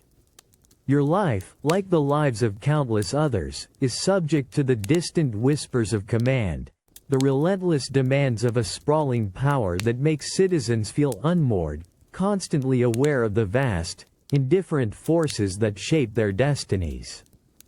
The air tastes like fine grit, a constant companion that coats your tongue and catches in your throat with every shallow breath. The sun, a merciless orb, beats down on your exposed head, its heat so intense it feels like a physical weight pressing you into the unyielding Roman road beneath your worn sandals. This isn't the Rome of grand arches and marble, but the enduring, brutal reality of its sprawling empire. A path paved with precisely cut, unforgiving stones that seem designed to bite your feet with every jarring step. Hour after hour, you push forward, your body a symphony of aches and protests. Your shoulders burn, your back stiffens, and your feet, already raw, scream with each impact against the hard, uneven surface. There are no smooth, comfortable pavements here, only the practical, military-grade engineering that has lasted for centuries, now serving as your relentless tormentor. Dust rises with every breeze, every passing cart, every shuffling foot of a fellow traveler, coating everything in a dull, uniform film of ochre and gray. You pass other figures on this endless journey. Merchants guiding their slow, swaying camels, their bells a rhythmic, hypnotic chime. Weary legionaries marching with grim determination. And other ordinary folk like yourself. Their faces etched with the same fatigue, the same silent resolve. The smells are a mix of animal musk, dry earth, and the faint, sweet decay of roadside detritus. Every sip from your waterskin, though diluted with wine as is customary, still carries a suspicious earthy tang. A daily gamble against unknown contaminants, a subtle anxiety clinging to every swallow. When you pause for a moment, seeking the meager shade of a stunted olive tree, the silence is almost as oppressive as the sun. You scan the horizon, an endless expanse of rolling hills shimmering in the heat haze, knowing that countless miles still stretch before you to Antioch, another Roman city, yes, but one far from the capital. A place where many of the harsh realities of life you know will undoubtedly persist. The simple act of traveling, of moving from one Romanized point to another, is a testament to raw endurance, a daily struggle against the elements and the sheer physical demands of the world. Your muscles knot, your vision blurs momentarily from the exhaustion and the glare. You push yourself up, feeling the persistent, dull throb from your feet, the tightness in your chest from breathing the dust-laden air.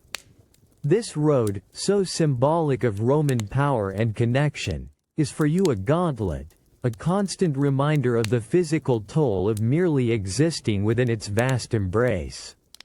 Each step, each burning muscle fiber, each aching joint, is a testament to the sheer, stubborn will required just to keep moving, to traverse the immense distances that bind this formidable empire together, a weary participant in its grand, indifferent machinery. The night air in Alexandria is a tapestry of contradictions, immediately enveloping you in its embrace. First, the sharp, briny kiss of the sea, carried on a gentle breeze from the bustling harbors, mingling with the heavy, sweet scent of exotic spices, cinnamon, frankincense, and an unmistakable whisper of saffron from a nearby market stall. But beneath this aromatic veneer, there's the familiar, pungent undercurrent of unwashed bodies, stagnant water, and human waste, a constant reminder that even in this grand, Hellenistic metropolis, the everyday grime of Roman life persists. You navigate the narrow, winding streets, your sandals clicking on uneven flagstones, a stark contrast to Rome's imperial thoroughfares. Here, the crowds are a vibrant, dizzying mosaic of cultures, Egyptians, Greeks, Jews, Romans. Their voices a babble of unfamiliar tongues blending with the Latin you understand. Lanterns cast flickering, dancing shadows, turning familiar faces into fleeting, mysterious figures. You feel the constant press of bodies, the casual bumps and shoves, a shared existence where personal space is a forgotten concept. Street vendors, their faces illuminated by sputtering oil lamps, beckon you towards their carts piled high with small, fried morsels, their questionable hygiene and the uncertain origin of their ingredients a silent, unsettling gamble you must consider with every hunger pang. As you pass towering structures, their facades crumbling slightly under the weight of centuries, you can almost hear the ghosts of scholars whispering from the colossal, vanished library. This city once held the accumulated knowledge of the world, a beacon of intellect and philosophy. Now, you stand in its shadowed alleyways, feeling the weight of that lost grandeur, a poignant contrast to the immediate, visceral realities of survival you face. The air here, though sometimes perfumed, still carries the telltale chill of disease, the silent threat of fevers and plagues that sweep through crowded populations with ruthless efficiency. Suddenly, a loud, angry shout erupts from a darkened doorway ahead, followed by the clatter of something falling. Your heart leaps into your throat, your senses sharpening instantly. You instinctively press back into the throng, trying to blend, to become invisible. Street violence, ever present, lurks just beneath the surface of the city's dazzling facade, a stark reminder that Roman justice, swift and brutal, is often a distant concept on these dimly lit byways. You feel the urgent need to move, to keep your head down, to appear unremarkable, to navigate these nights not just with your eyes, but with every instinct honed by the precariousness of life. The lingering tang of salt and saffron eventually fades, replaced by the acrid scent of cheap lamp oil and the growing tension in your muscles. You walk on, your senses on high alert, acutely aware of the fleeting beauty and the ever-present dangers that define this Romanized city. Alexandria, for all its storied past and exotic allure, demands the same relentless resilience as any other part of the empire, reminding you that survival here is a constant, demanding act, where every shadow might conceal a threat, and every grand vista hides the grim reality of daily struggle. A biting gust of wind whips through the makeshift openings of your tent, instantly stealing what little warmth your huddled body had managed to generate. A cloud of frozen breath erupts with every gasp, hanging briefly in the frigid air before vanishing. The cold isn't just a sensation here, it's a relentless, gnawing presence that seeps into your bones, stiffens your joints, and makes every movement a painful, deliberate act. You can feel the damp, hard earth beneath your thin sleeping mat, radiating an icy chill that no amount of rough wool can fully repel. The air inside the cramped canvas is thick with the smell of unwashed bodies, stale sweat, and the faint, acrid tang of poorly cured leather. Outside, the world is a monochrome landscape of gray skies and frozen mud, punctuated by the rustle of stiff fabric and the muffled coughs of your fellow soldiers. Each morning begins with a shudder, forcing reluctant muscles into motion, the bitter cold a constant antagonist that promises no respite. Your hands, raw and cracked, ache with a deep, persistent throb. You reach for your meager breakfast, a piece of hardtack that feels more like a stone in your numbed fingers. You try to break it, the effort sending a jolt up your arm, and gnaw at it with teeth that ache from the cold. The taste is bland, chalky, offering little comfort or true nourishment, just a temporary filling of the hollow emptiness in your stomach. Water, drawn from a nearby stream, is so icy it burns your throat, even when diluted with a splash of sour wine. A daily ritual less about pleasure and more about the grim hope that the alcohol might kill off whatever unseen evils lurk in the liquid. You try to drink slowly, but your body craves any form of internal warmth. Your duty calls, pulling you out into the biting wind to perform tasks that are brutal even in temperate weather. Hauling timber, digging latrines in frozen ground, or standing guard for hours, exposed to the elements. Each chore becomes an epic battle against the pervasive cold. Your fingers go numb within minutes, your ears sting, and your toes feel like blocks of ice encased in your crude boots. There's no compensation for frostbite, no relief from the harsh conditions. You simply push through, your mind focused on the next moment, the next hour, until the merciful, brief Roman leisure period arrives, only to find even rest is a desperate struggle against freezing. As the sun, a weak, pale disk, begins its slow descent, you feel a profound exhaustion settle over you. A weariness that goes beyond muscle fatigue. It's the exhaustion of constant vigilance against the cold, against illness, against the unyielding demands of this frozen camp.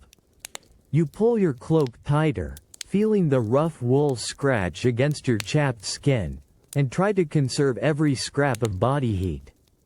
This brutal winter camp, far from the bustling heart of Rome, demands an almost superhuman resilience, a stubborn, animalistic will to simply persist through each aching, breath-misting day and each shivering, sleepless night. Each jarring step sends a fresh jolt of agony shooting up your leg. The thick leather straps of your sandals, once a comforting embrace, now feel like relentless pincers digging into the raw, inflamed flesh of your foot. A dull, burning ache has spread across your soles, a testament to the endless miles of unyielding Roman stone beneath you. You've stopped looking down, knowing what you'll see: angry, weeping blisters, some burst, some threatening to, each a tiny, fiery sun on your skin. The rhythmic scuff of 100 other sandals, the creak of leather, and the heavy thud of marching feet are the only sounds that truly register. Dust, fine and irritating, puffs up with every stride, coating your already sweat-soaked legs and mingling with the salt and grit already embedded in your wounds. The Mediterranean sun, a relentless eye in the sky, beats down, amplifying the heat in your blood, making every step feel heavier, every breath shallower. There's no soft earth here, no yielding path, only the meticulously laid, centuries-old Roman road, built for legions and empire, but a brutal, unfeeling tormentor to your weary flesh. You shift your weight, trying to favor a less painful spot, a futile effort. The pain is everywhere, a constant companion that nags at the edges of your awareness, making it difficult to focus on anything else. Your shoulders slump, not just from the weight you carry, a simple pack, but heavy after hours, but from the sheer, bone-deep exhaustion of continuous motion. You glance at the faces around you, etched with similar lines of fatigue, sweat, and resignation. No one complains aloud, it's simply the way things are, the price of travel, of service, of existing in this vast, demanding world. Your thirst is a dry rasp in your throat, a persistent companion that even diluted wine offers only temporary, questionable relief from. You know the water sources can be suspect, the wine a crude protection against unseen sickness. But right now, the most immediate threat isn't distant illness, it's the fiery inferno in your boots. Each blister, left untended and exposed to the dust and grime, is a tiny portal for infection, a thought that sends a shiver through you despite the stifling heat. There's no easy access to clean bandages, no gentle hand to soothe the wounds, just the relentless demand to keep moving forward. As the afternoon sun begins its slow, arduous descent, painting the dusty landscape in hues of orange and purple.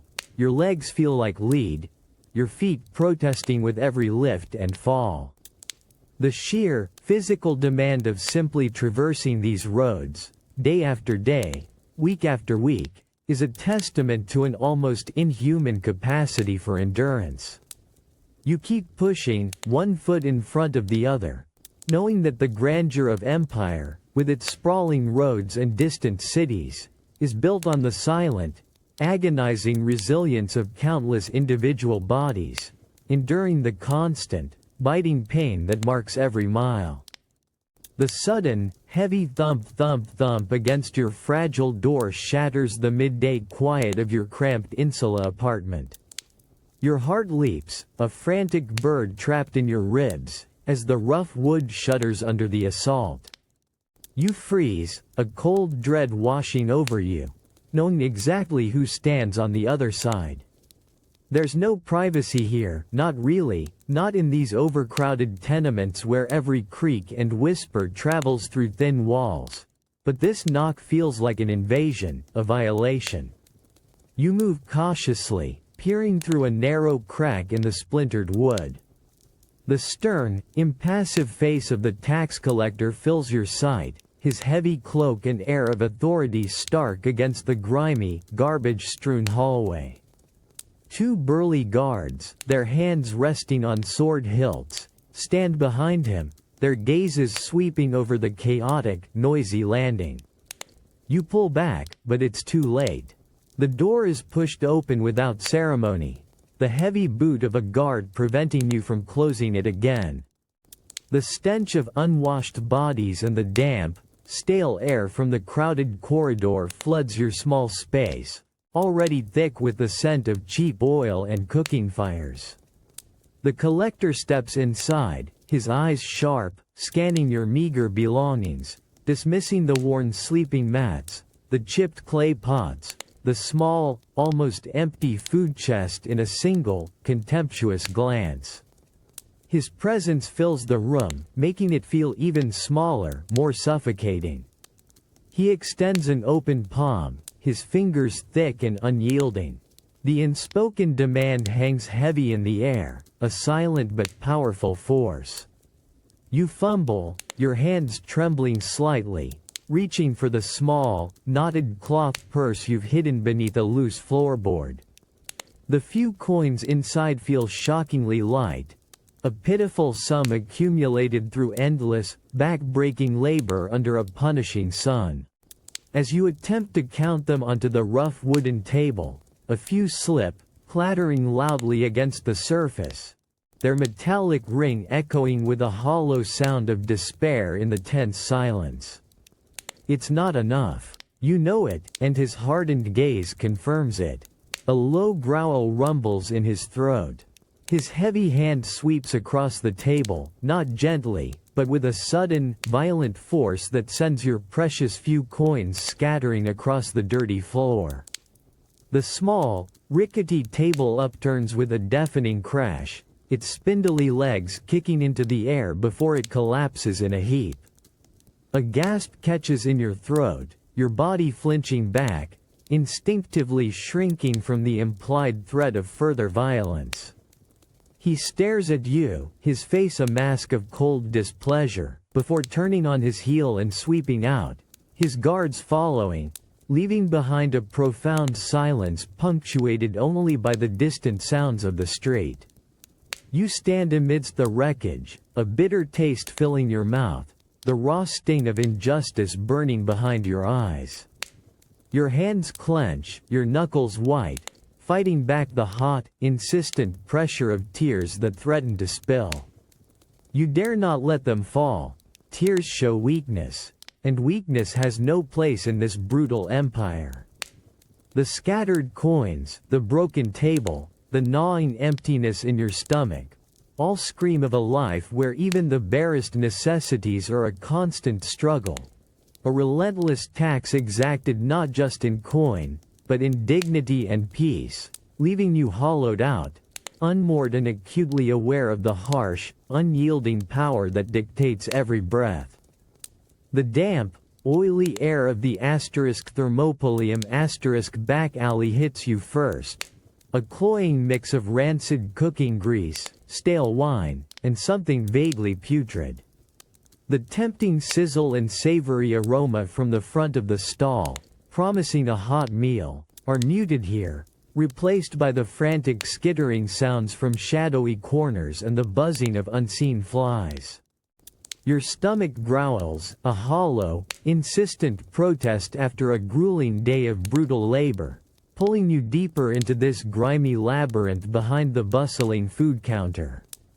You crane your neck, trying to see past the overflowing refuse bins, their contents spilling onto the slick, uneven ground. A vile stew of discarded scraps and stagnant liquid. A dark shape darts across your vision, too quick to fully identify, but the ripple of movement confirms it: rats. Their presence is an unwelcome but expected part of this landscape, a constant, unsettling flicker in your periphery. Another, bolder creature, larger than your hand, scurries from beneath a pile of discarded vegetable peelings, its eyes gleaming briefly in the scarce, weak light filtering from the street. The very wall of the building is a tapestry of grime, ancient cracks, and something unidentifiable that glistens faintly, a sticky sheen that catches the dimness. You know why you're here. Your insula apartment, like so many others in these crowded Roman cities, lacks even the most basic kitchen facilities. After hours under the merciless sun, hauling stone or tending a forge, hunger is a dull, demanding ache you can no longer ignore. This Thermopolium offers convenience, hot food quickly, but at what silent cost? You watch the cook's assistant, his hands stained with unknown substances, casually scraping leftover stew into a bucket, then wiping sweat from his brow with the same hand before stirring a fresh pot. Your eyes linger on the murky water in a half-filled barrel near the back door, used for washing, or perhaps just rinsing. The air itself feels thick, heavy with unseen threats, a silent, pervasive anxiety that clings to every breath. The piece of bread and a scoop of hot stew you've just received feels warm in your hands, the steam of fleeting comfort against the cool, damp night air. You take a bite, the flavors bold but indistinct, a heavy saltiness masking any subtleties. Was that a fly that just landed on the edge of the bowl before you instinctively shooed it away? You push the thought from your mind, forcing yourself to chew, to swallow. Hunger is a powerful master, its voice far louder than any nagging doubt about hygiene, about the origin of the meat, or the cleanliness of the water it was cooked in. Every mouthful is a quiet gamble, a whispered prayer that your body's defenses are strong enough, that today won't be the day a new fever takes hold. The taste of your simple meal mixes with the lingering scent of refuse and the subtle, metallic hint of rodents. This is the gritty truth of everyday sustenance for so many, a stark, visceral contrast to the grand facades and imperial pronouncements of Rome. You finish your portion, the warmth in your stomach a temporary truce against the harsh world, knowing that tomorrow, the hunger will inevitably return, and with it, the same grim choice, the same silent roll of the dice in a world where convenience often comes hand in hand with lurking danger, demanding a silent, persistent courage just to eat. A low, resonant rumble vibrates through the very floorboards beneath your worn sandals. It's not the distant growl of the city's endless carts, nor the usual clamor from your neighbors. No, this sound comes from above, a deep, unsettling groan of the building itself, immediately followed by the sharp crack of distant thunder outside. Your tiny room in the Insula is never truly quiet. The smells are constant. Stale cooking oil, the faint, undeniable tang of human waste drifting up from the street below, and the pervasive, earthy scent of damp plaster. You can hear the arguments of the family downstairs, the shouts of children from across the alley, and the endless shuffle of feet on the communal stairs. It's a symphony of constant intrusion, a world without true solitude. Another, closer boom of thunder shakes the very air, and with it, a faint, gritty shower falls from the ceiling, dusting your few belongings. You look up, your eyes scanning the stained, cracked plaster, already spider-webbed with age and previous repairs. A fresh, dark line, barely visible moments ago, seems to deepen, snaking across the uneven surface. Then, a single, cold drop of water splashes onto your cheek, followed quickly by another, landing with a soft, insistent plip into a forgotten earthenware bowl. The rain outside, suddenly heavy, is finding its way in. Your breath catches in your throat. This isn't new, but each time, the fear is fresh, visceral. These towering, poorly constructed buildings are notorious. You've heard the stories, seen the evidence in neighboring blocks, sudden collapses, entire floors giving way, crushing everything below. A flicker of movement in your peripheral vision makes you jump. It's just a roach, scurrying along the baseboard, but your nerves are frayed. The thought of your few precious possessions, and more importantly, your very life, resting precariously within these crumbling walls, sends a cold wave through you. There are no safety inspections here, no one to guarantee the stability of your rented dwelling. It's a gamble every day, a constant awareness that your shelter, your only refuge from the teeming, dangerous streets, could become your tomb. You push the empty wine-laced water cup away, the faint tremor in your hand undeniable. The relentless drip of water intensifies, each plip a small, mocking drumbeat against the fragility of your existence. You gather a few rags, placing them beneath the leak, a futile gesture but one that gives a momentary illusion of control. The Roman Empire builds monumental arches and vast aqueducts, but for you, life is lived beneath a ceiling that might just choose to give way with the next midday thunderclap, a stark, terrifying reminder of how utterly precarious humanity remains.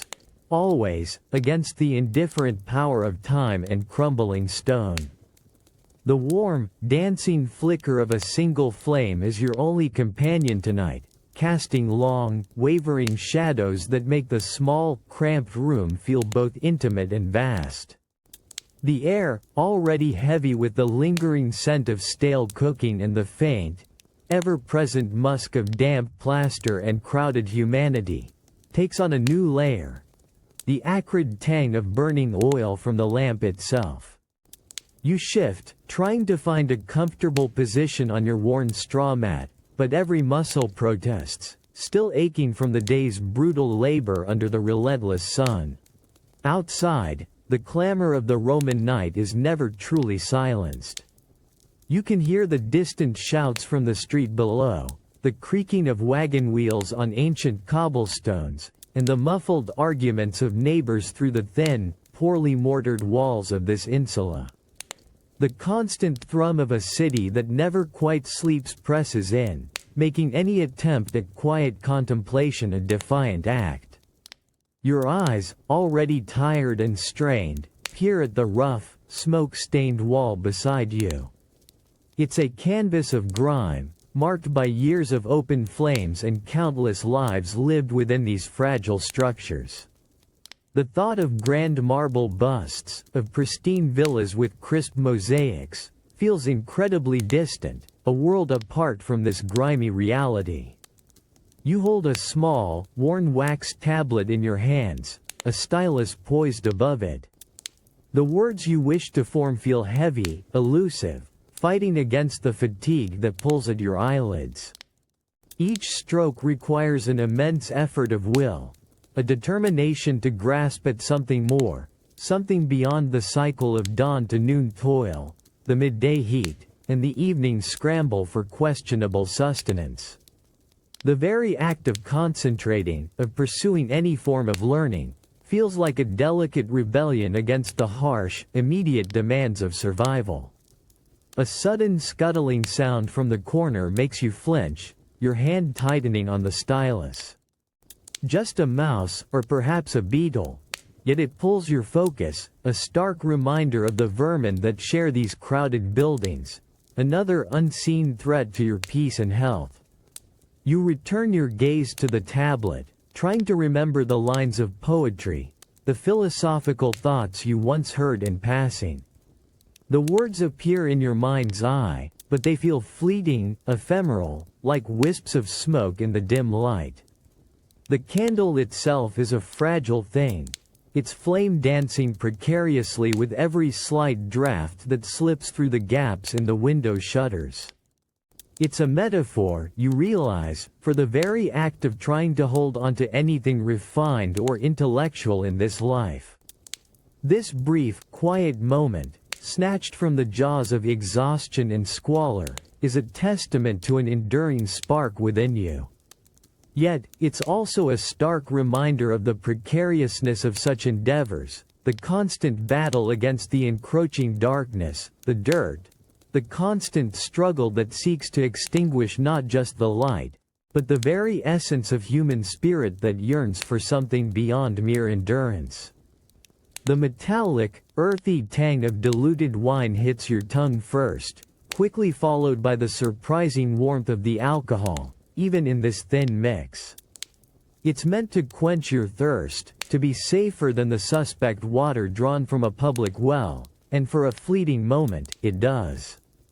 You feel the cool liquid trickle down your parched throat, offering a momentary reprieve from the relentless heat that shimmers over the vast, sun-baked expanse of the Forum. Around you, the air buzzes with the thousand indistinguishable sounds of Roman life. The distant rumble of carts, the sharp cries of vendors, the murmur of conversations carried on the stifling breeze. Dust motes dance in the harsh sunlight that slices between towering marble columns and crumbling brick facades. You watch a child, no older than your own sibling, take a long, unhesitant gulp from a similar cup, handed to them by their mother. It's a common sight, this widespread reliance on wine, diluted with whatever water can be found, as a daily staple, a constant presence from dawn till dusk. Your hand grips the crude clay cup, the rough texture a familiar comfort. The bitterness isn't just in the taste of the low-quality vintage, but in the knowledge that this isn't a choice for pleasure, not truly. It's a desperate, almost unconscious act of self-preservation, a shield against the invisible threats lurking in every water source. You remember the tales of neighbors taken quickly by sudden fevers, the constant, low-level anxiety that hums beneath the surface of daily life. Cleanliness, true purity, feels like a distant luxury, almost a myth. The sun continues its slow, searing climb, beating down on the bustling crowds. You see senators in their togas, merchants haggling, slaves moving with practiced efficiency, and all around them, people raise their cups, not in formal toast, but in the mundane ritual of staying alive. The clatter of amphorae being refilled, the splash of liquid, the shared, almost ritualistic intake of the diluted beverage, it's a universal thread weaving through this grand, chaotic stage. The alcohol, though minimal in this watery form, lends a slight dullness to the sharp edges of the day, a subtle blurring of the constant struggle. You swallow the last drop, the bitter warmth leaving a lingering coating on your tongue. The thirst will return, you know, and with it, the need for another cup. This isn't luxury, it's the quiet, often unacknowledged price of survival in an empire of monumental wonders built on a foundation of precarious daily existence. The wine, a public health measure in its own crude way, becomes a daily testament to the fragile line between thriving and simply enduring, a constant reminder of how life is lived, one diluted, bitter sip at a time, under the immense, indifferent Roman sky. You cup your hands beneath the stream, a simple turn of a handle unleashing a cool, clear rush of water. It's clean, it's refreshing, and you drink without a second thought.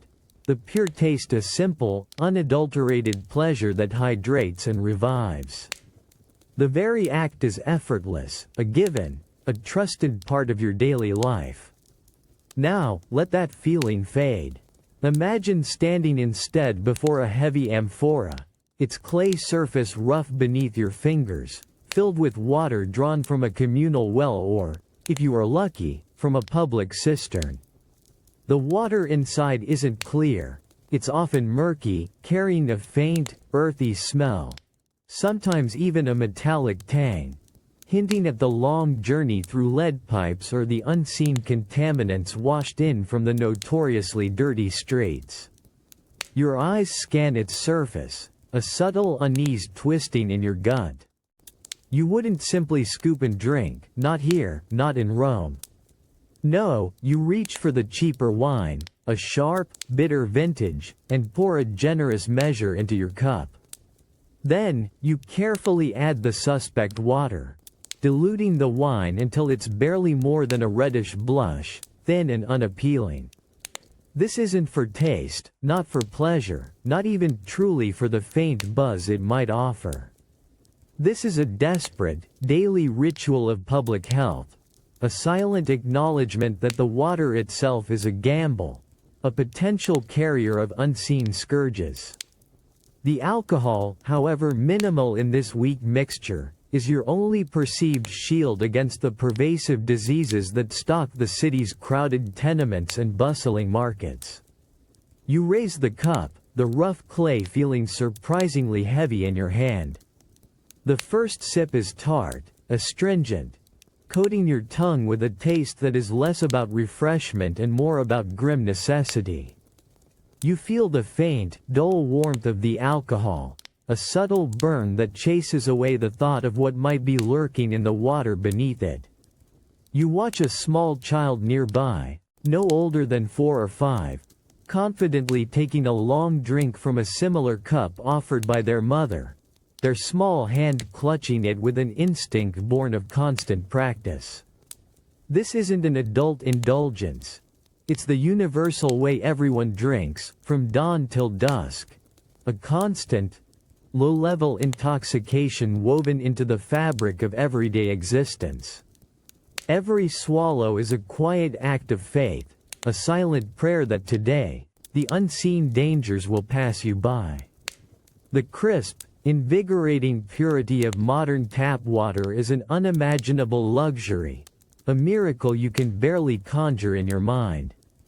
Here, in this ancient world, drinking is not a simple act of quenching thirst, but a continuous negotiation with risk, a stark reminder of the fragile balance between survival and succumbing, where even the most basic human need becomes a daily, bitter taste of vulnerability. The cool, gritty feel of dried clay powder clings to your small, busy fingers as you try to shape a horse, its legs stubbornly refusing to hold. The air in your cramped insula room is always thick, a blend of stale cooking smoke, damp plaster, and the distant, ever-present odors drifting up from the street below. A shaft of weak sunlight, dusty and pale, pierces the tiny window, illuminating the swirling motes that dance around you, a silent, microscopic world. Your mother watches you from across the room, her hands moving with a weary efficiency as she folds a worn linen cloth. You feel her gaze, a warmth that sometimes feels as fragile as the clay horse in your hand. You've seen the way her eyes linger on the empty space where your younger brother's tiny cradle once stood, a space that has been empty for 2 seasons now. It's a silent ache that settles into the very corners of the room, a presence more profound than any noise from the bustling street. You remember the crude wooden doll, carved with such care, that belonged to your sister. She loved it so, but her laughter faded quickly, just like the sun setting too soon. More than half the children you know, the ones who once played tag in the narrow alleyways, are gone.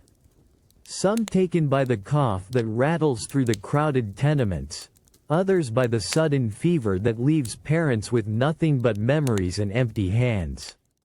You still see their mothers, their faces etched with a grief that never truly leaves, their smiles thin, almost transparent. Your own drink, a mixture of water and diluted wine, sits near your hand. It's a bitter taste you've grown accustomed to, a daily necessity against the invisible threats that lurk in every public well, every shared cup. Your mother insists, her voice soft but firm, that it's safer, a small shield against the sickness that seems to pick off the young so easily. Food, too, is never simply a joy. It's a gamble, often bland, sometimes scarce, its safety a constant, unspoken question mark. You finally manage to get your clay horse to stand, its wobbly legs a small victory against the stubborn earth. You hold it up, a fleeting triumph in the dim light. But even in this moment of childish satisfaction, a deeper understanding settles within you. Childhood here is a tender, fragile thing, a brief flicker of joy against a backdrop of immense precarity. Every game, every small creation, every shared moment is cherished, not just for its own sake, but as a defiant act of life itself, a precious, fleeting flame in a world that asks so much, and takes even more. The rich, complex scent of roasted meat, savory herbs, and perhaps a hint of exotic spice washes over you, mingling with the sweeter notes of dried figs and mulled wine. It's a powerful, almost intoxicating aroma that makes your stomach clench with an ache that is both familiar and sharp. You stand in the periphery of the triclinium asterisk, a silent observer, your eyes fixed on the illuminated dining couches where the family reclines, their gestures languid and unhurried. The sounds of their late supper drift to you, the soft clinking of pottery, the rustle of fine linen, the low murmur of conversation punctuated by occasional, relaxed laughter. Each sound amplifies the chasm between their experience and yours. You can almost feel the smooth, cool texture of the marble beneath their bare feet, a stark contrast to the rough, unyielding earth that has been your constant companion all day. You've been on your feet since before dawn, muscles still protesting from the day's back-breaking labor, a persistent throb in your lower back, a constant reminder of the physical cost of survival. Platters laden with glistening fish, succulent cuts of pork, and colorful arrangements of vegetables pass from hand to hand. You watch as a server carefully pours rich, undiluted wine into their goblets, the ruby liquid catching the lamplight. It's a stark contrast to the thin, sour, watered-down mix you or your kind might drink, a necessity to ward off illness rather than a luxury to be savored. Your own supper, a meager portion of coarse bread and perhaps a handful of lentils, awaits you, or perhaps you've already consumed it, quickly and without ceremony, hoping it would be enough to quell the gnawing hunger. You notice the casual discard of food scraps, the half-eaten figs, the remnants of a savory pie. For them, it's a mere afterthought. For you, it represents a precious resource, a meal, perhaps even a day's sustenance. The thought of unwashed hands preparing even this grand feast, the potential for unseen dangers in every bite, doesn't even touch their minds. They eat with a trust born of privilege, while for you, every street stall meal, every morsel of bread, carries a silent risk. As the evening deepens, the air grows warmer, heavy with the perfumes of wealth and indulgence. The rhythmic chewing, the satisfied sighs, the easy enjoyment of abundance. It all becomes a slow, deliberate performance of power and comfort.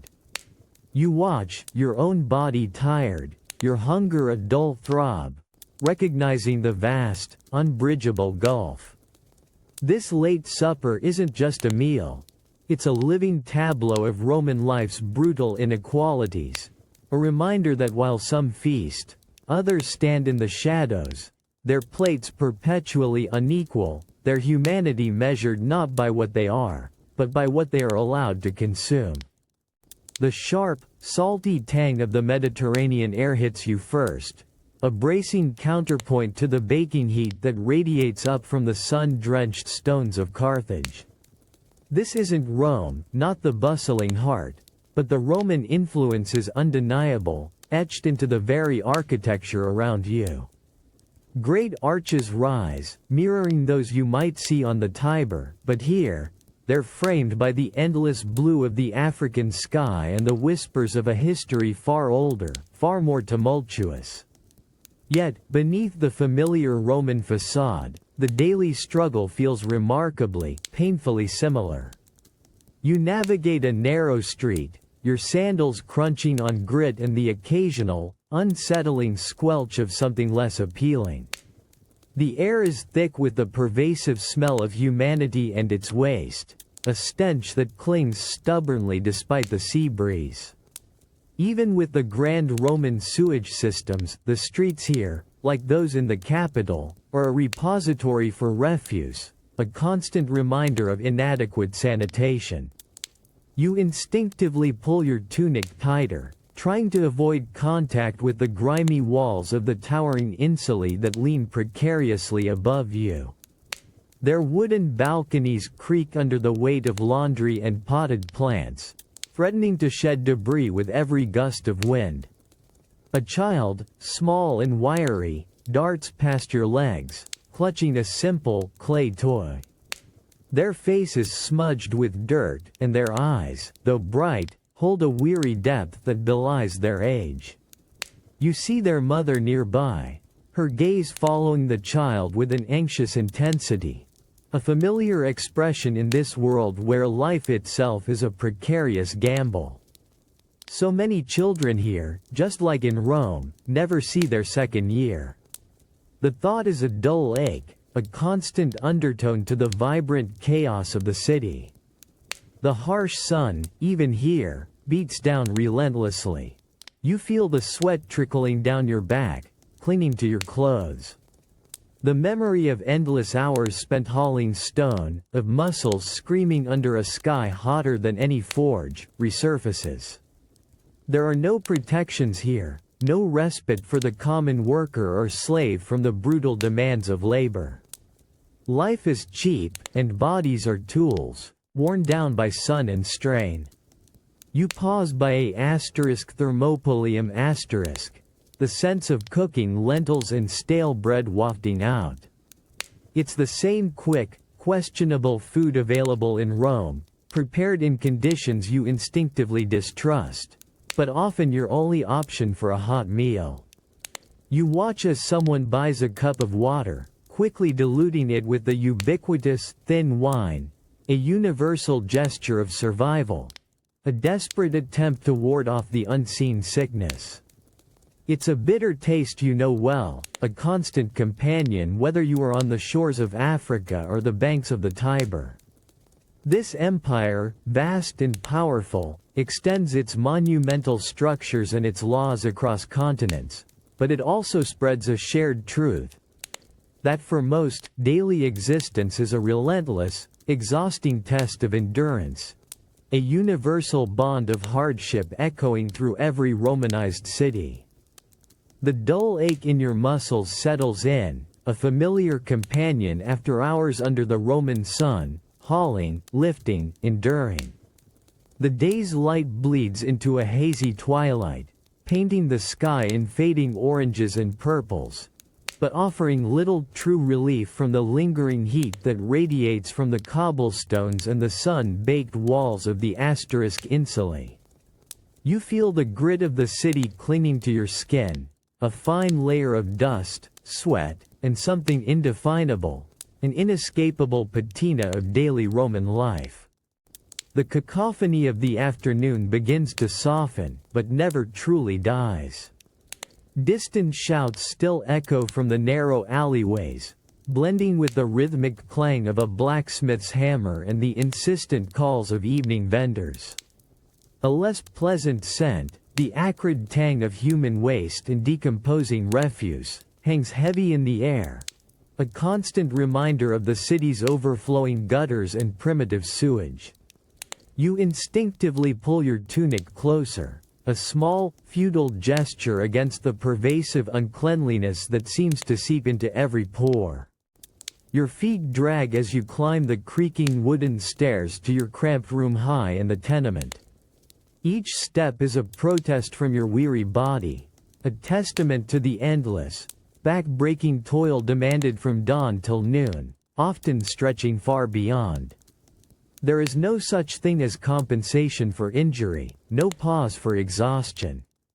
You just keep moving, because not moving means not eating, not surviving. The memories of tasks like chipping stone, muscles screaming, come unbidden, a ghost of the day's relentless demands. Inside, the air is stale and close, a damp heat clinging to the rough-hewn walls. You pour a measure of diluted wine into a chipped clay cup, its familiar bitter taste a testament to the daily gamble of hydration, a shield against the unseen illnesses that steal so many, especially the young. You recall the hushed whispers of neighbors, the small shrouds carried out too often, the faces of mothers etched with a sorrow that runs deeper than any public grief.